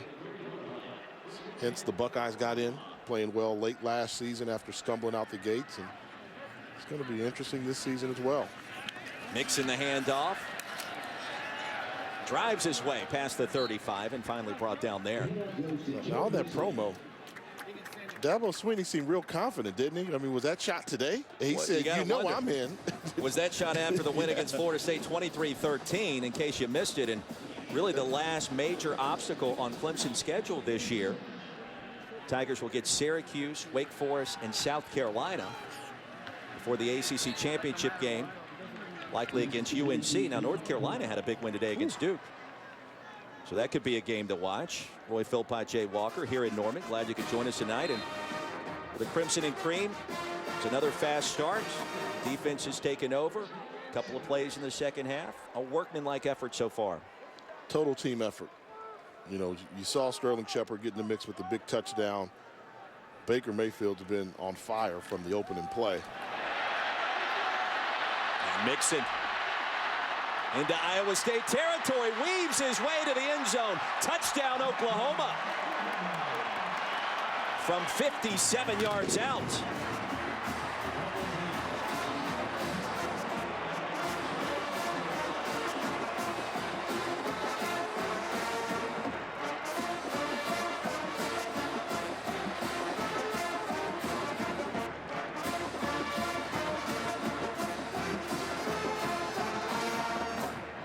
(44-9), extra point to come.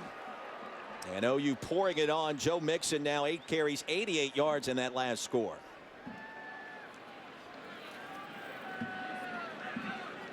Austin Siebert on for the PAT. Kick is up. It is good. Big second half for Boomer Sooner tonight. A running back by committee, Joe Mixon averages 6 yards a carry. That's going to go up after this. And watch him finish the run. Great running backs know how to get in the end zone.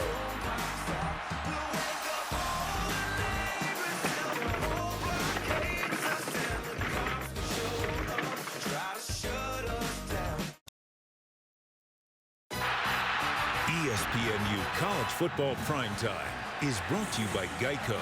15 minutes could save you 15% or more on car insurance. A swagger is back in Norman, Oklahoma. 45-9 the score. 11:19 remaining in the game. Jay Walker, Roy Philpott. Baker Mayfield really igniting this OU offense, and defensively Sooners show up once again. Had a fun conversation with Mike Stoops yesterday, and just like his brother Bob, they seem to have that look in their eye that they feel like a run could be in order this month. And I think it all stems from lessons learned. You know, when you lose a football game, that's tough, but what do you learn from it? They learn you have to protect your quarterback a little bit better, and then the defense learned a lesson about how you defend mobile quarterbacks. It's not how you start the season, it's where you finish, and right now Oklahoma's playing very good football. From the 5 and surrounded at the 15. Parker with the stop, and a reminder, volleyball heads your way Thursday, November 12th at 11 o'clock. Stanford versus Washington right here on ESPNU.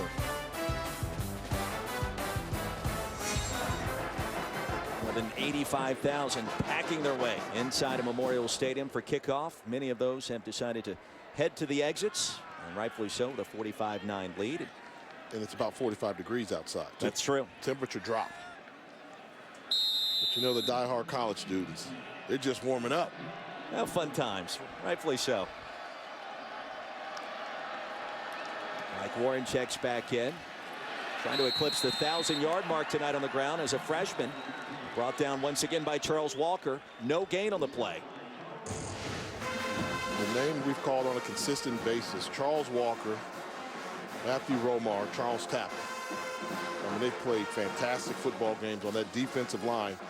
And then you throw in Eric Stryker, and you talk about a defense that has dominated the line of scrimmage. From the 16, Lanning with time. Crossing patterns caught 1 yard short of first down yardage. Carson Epps, third catch of the ball game, and brought down by Jordan Thomas. Carson Epps from Chinks, Oklahoma, so he gets an opportunity to come back home and play in his home state. He, along with Mike Warren, Oklahoma natives. And Warren bounced around a lot as a youngster. His family in the military, settled down in Lawton. Bob Stoops said this week that he was on their recruiting board at running back, but perhaps just past Samaje Perine and also Joe Mixon. Talented backs. The thing that's impressive about him, he played defensive end in high school up until his senior year. Those type of guys, you just call them football players. And the flats looking for Epps, nothing doing. Warren 46 yards short of 1,000 coming into this game tonight.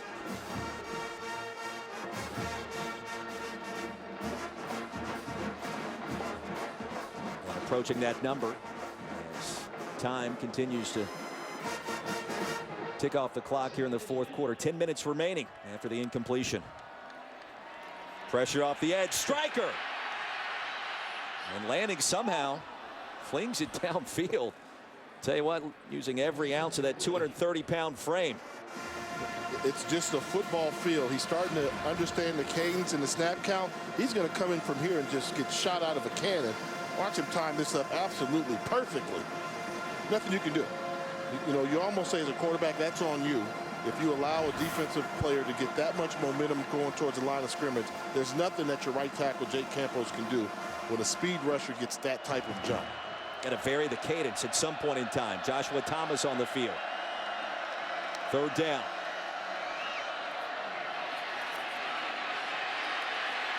Lanning. Rockets one complete across the 30, but well short of first down yardage. And the Oklahoma defense stands tall once again.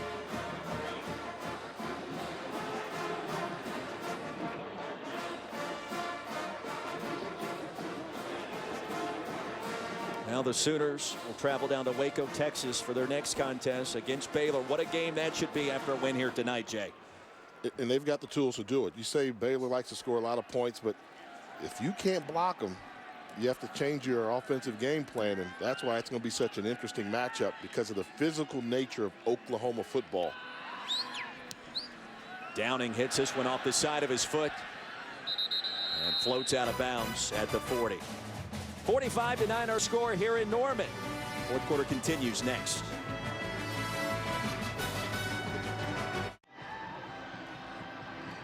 (45-9) back in Norman. Oklahoma pouring it on here in the second half. Roy Philpott, Jay Walker here with you. And what a different Sooners program this has been. October 10th, stunning loss to Texas. Since then, an entirely different team. And it's what they've learned from the Texas game. They've learned how to defend mobile quarterbacks a little bit better.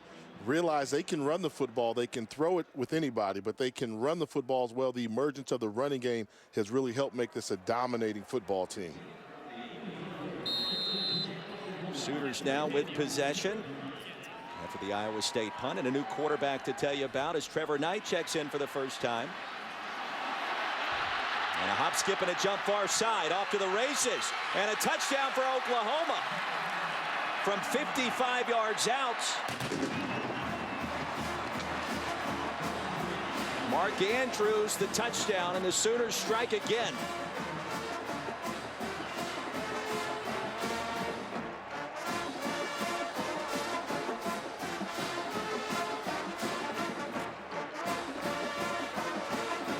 Well, Trevor Knight started this game last year against the Cyclones, ran for 3 scores, threw for 3 scores, and a quick touchdown strike again for this OU offense.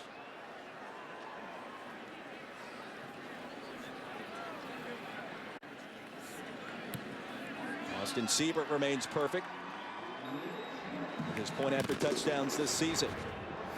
And Knight's going to get the ball to Andrews, and good job getting it to him. One thing about Andrews, you talk about the athleticism of Oklahoma. This is a tight end, 6'5", 245-pound redshirt freshman from Scottsdale, Arizona, showing you he's got the size along with the athleticism. And you're a backup quarterback, you know what, you come in and you say, this is easy.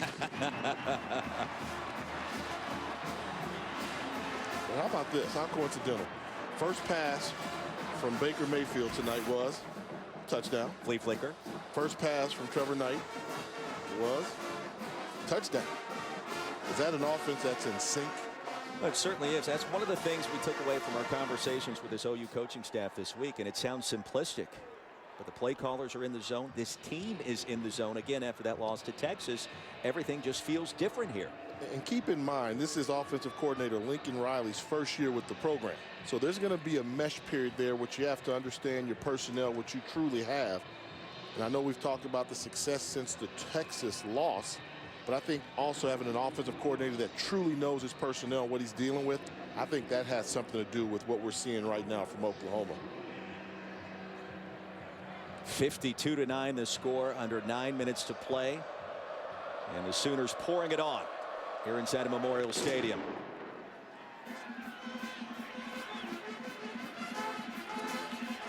From the 10, Ryan dances his way across the 20.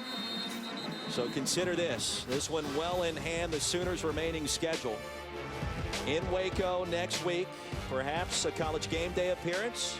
We'll find out shortly. TCU the following week. Horned Frogs lost to Oklahoma State this weekend, and then Bedlam to close down the month of November.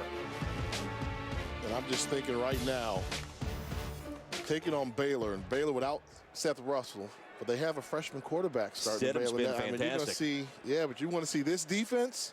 It's a little bit different, so that's going to make for a very interesting matchup.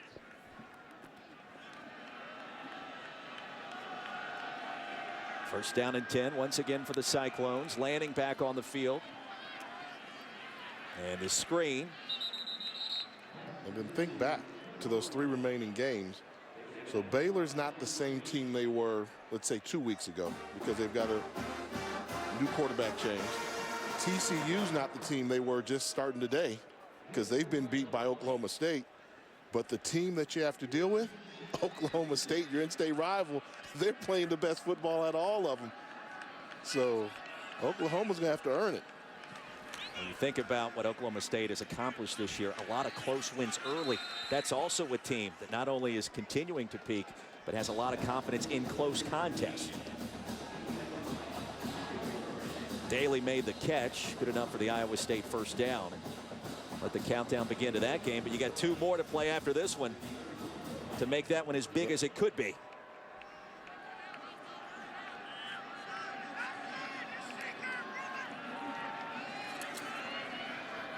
And the out pattern caught by Wesley. Gain of 11, pushed out by Houghton.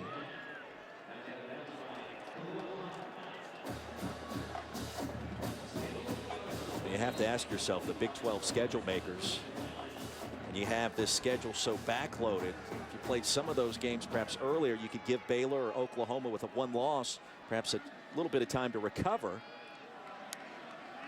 The league was left out of the college football playoff a season ago. Much controversy as Baylor and TCU both had 1 loss. Anxious to see how this plays out.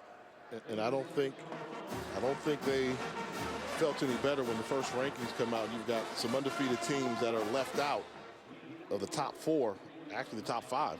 Their highest ranked team was number 6. So you definitely feel that the Big 12 thinks there's a chip on their shoulder. They're playing with the chip on their shoulder, and this is all going to be interesting. There's only room for 4. Approaching 7 minutes to play. Lanning surveys, flush. And sent out of bounds inside the 40 after a gain of 13. And Iowa State driving with an opportunity to try to make this a little more respectable. And although Oklahoma says we figured out the mobile quarterback situation, still have to work out some of the kinks. It's going to be hard because they play the man-to-man coverage. So on that last run, there were defensive backs chasing wide receivers. while Lanning had already crossed the line of scrimmage and was picking up yardage. Very candid conversation this week with Mike Stoops, defensive play caller here at Norman. Pass is caught inside the 30, and he said, you know, it was a learning experience, not only for our team, but maybe more for us to make sure we have all of our bases covered. That loss to Texas was the athlete at quarterback that proved so detrimental. And so the rest of the Big 12 was watching. Iowa State thought they had a chance tonight as a result, but. And I do believe that's something they still have to work on. Right. Because we've seen Lanning, when he got it going, he broke off a couple nice runs, and Lanning is not the athlete that Trayvon Boykin is. So with TCU coming, you know they have to place added emphasis on containing the quarterback. Mike Warren gets the first down after the catch by Wesley.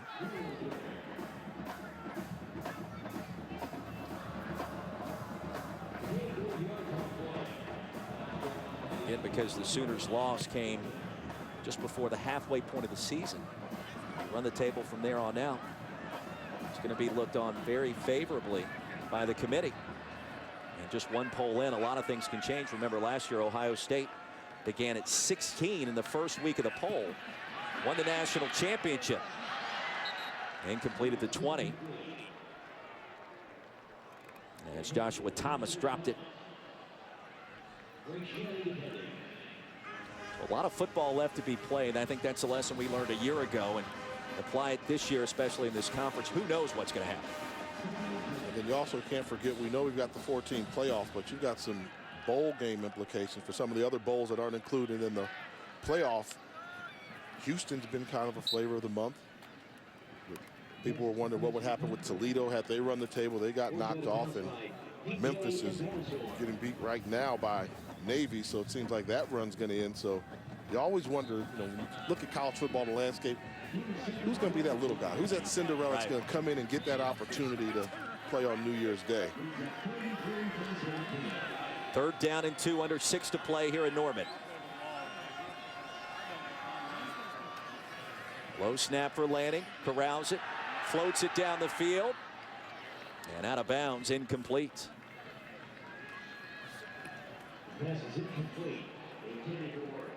When you think about the teams potentially eliminated today, Memphis with a loss out of the playoff conversation, assuming Navy holds on. Ole Miss also was defeated by Arkansas by a point on a 2-point play. You got to figure they're out of the mix. And then how does that affect Alabama? Because Ole Miss beat Alabama. Right. So you start looking at, you know, those opponents. So a lot of different formulas go into this, and it's no perfect formula for it. Pitch and catch. Lazard shoved out of bounds.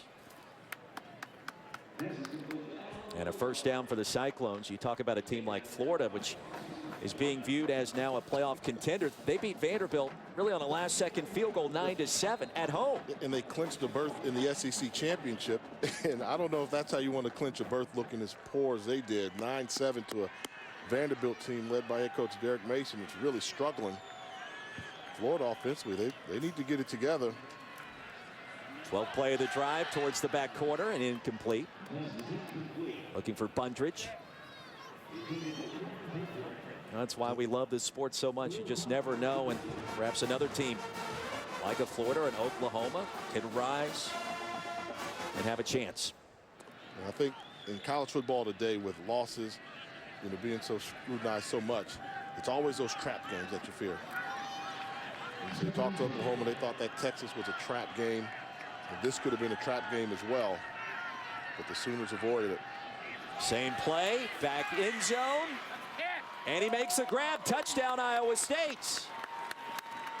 DeVario Montgomery the catch, and the Cyclones reach pay dirt for the first time, pending a replay review. And you mentioned they went right back to the same play, took a little air off the throw, makes the catch, right foot in. That's all you need in college football. Did he get the 1 foot? Yes, he did. And possession. Touchdown. No replay needed. Some fancy footwork that time by DeVario Montgomery. One of the big receivers that I thought they should have used earlier, 6 feet 6 inches. 52-16 our score. Back at Norman after this. ESPN, home of the college football playoff.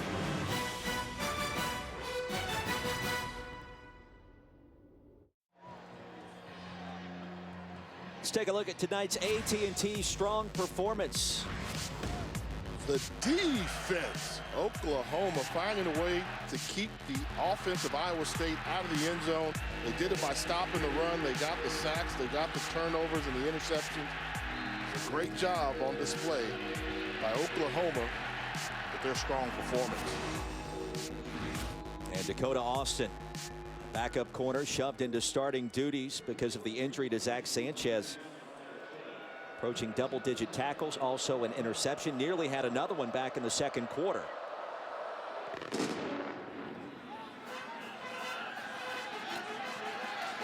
One yard deep. And brought down short of the 20 as we check in once again with Brendan. Thanks very much, Roy. Let's check back in with Alabama LSU. Derrick Henry from short yardage powering in. The Crimson Tide of a 10-point lead in the third quarter. Meanwhile, Navy over Memphis. This is Demon Brown going in for the touchdown. This one is over. The midshipmen have handed the Tigers of Memphis their first loss of the season. 45-20 the final there. Well, a lot to think about. Derrick Henry, I'll ask you this. You've been very high on Leonard Fournette this year in the Heisman, as has everybody. What if Alabama and Henry win tonight? Can he get into the fold? I think so. I think he gets up there. I think, you know, if it jumps off of Fournette, then I talked about it. There's that second tier. I think Baker Mayfield will get some consideration. I think Ezekiel Elliott will start to get consideration.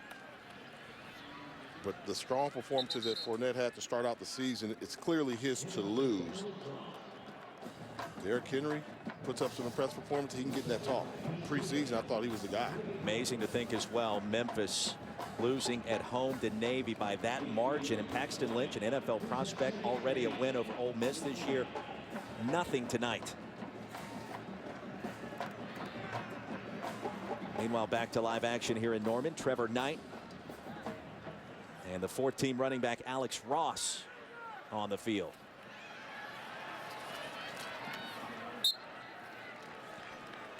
And the catch made with a stop by Northrup.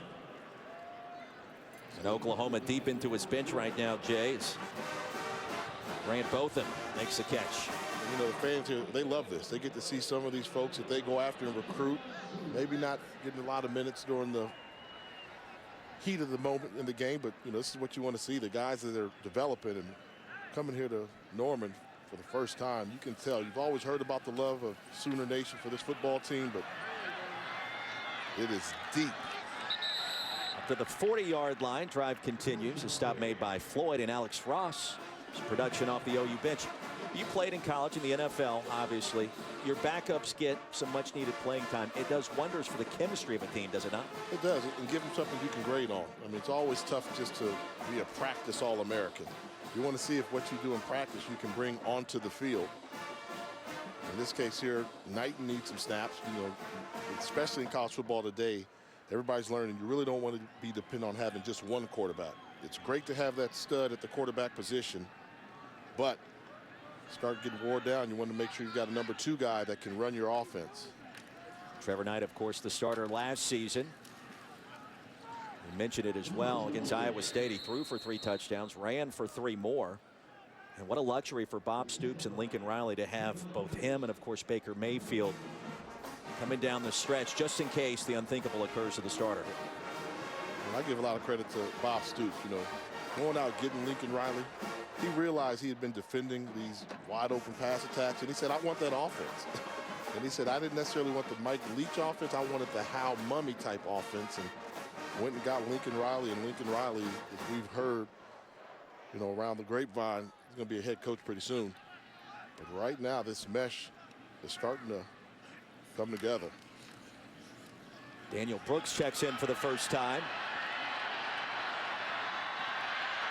And near side shoved out of bounds in Iowa State territory. Lincoln Riley, just 32 years old. Longtime assistant at Texas Tech under Mike Leach. Ended up at East Carolina. Successful stint there for a couple of seasons. He told us yesterday he got the phone call from Bob Stoops. It was almost surreal how it all went down. He was with his father-in-law? So he's with his father-in-law in the taxi on the ride home from the airport and coming from a bowl game, and he says, hey, just got offered a job at Oklahoma.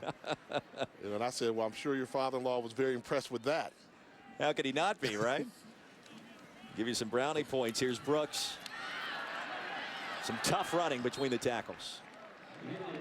But what you like about him is the demeanor. You know, when you talk to him and you understand, you get it. His father was a football coach. He knew at an early age he wanted to be a football coach and took advantage of the situation. He was a beneficiary of going to Texas Tech, learning the Mike Leach throwing the football type system that was creative and innovative, and he mastered it. And now he's one of the hottest names in coaching in terms of up-and-comers. What is he, 30, 32? 32 years old. What were you doing when you were 32, Roy? You don't want to know. On second down, Oklahoma pouring it on in this second half. And Brooks, the first down carry as time winds down. And Lincoln Riley, you can only imagine what the future holds for him, but he's got big plans this year. This offense finding its rhythm, its groove, and again, they're going to be a factor this month in the Big 12 race. They're going to need to score some points. This is an offense that came into tonight's game averaging 45 points a game. But as everybody knows, that was against some of the lesser teams in the Big 12. The big boys are coming up all in consecutive weeks. It may take more than 45 to beat Baylor and Waco next week, even with Stidham replacing the injured Seth Russell. That game has already been announced. 8 o'clock Eastern on ABC, 7 o'clock local time. Brooks caught by the shoestrings just short of the end zone by Kawan Floyd. You got to wonder, is game day going to make a trip down to Waco next weekend? Why not? I promise you there'll be at least one of those 3 games that are coming up. You never know which one, but the place will be electric. The clock winding down. You got to think Oklahoma perhaps just content to kneel on this one. The victory formation it is, so a big win for the Sooners tonight. Jay, final thoughts on what we've seen? As good as advertised. I mean, we heard that from all the coaches they could be the most physical team in the Big 12, and I have no reason to doubt it. Dominating defensive line, Sterling Shepard's legit, and Baker Mayfield, he's going to sneak into that Heisman discussion. Watch it. He's been red hot, and now this 4-game winning streak. Final score tonight, 52-16. Oklahoma victorious. Now let's send you back to the studio with Brendan Fitzgerald and Charles Arbuckle. So long from Norman, Oklahoma. Roy, well done. Thank you very much. 21 points in the first quarter for Oklahoma, 31 points in the second half. The Sooners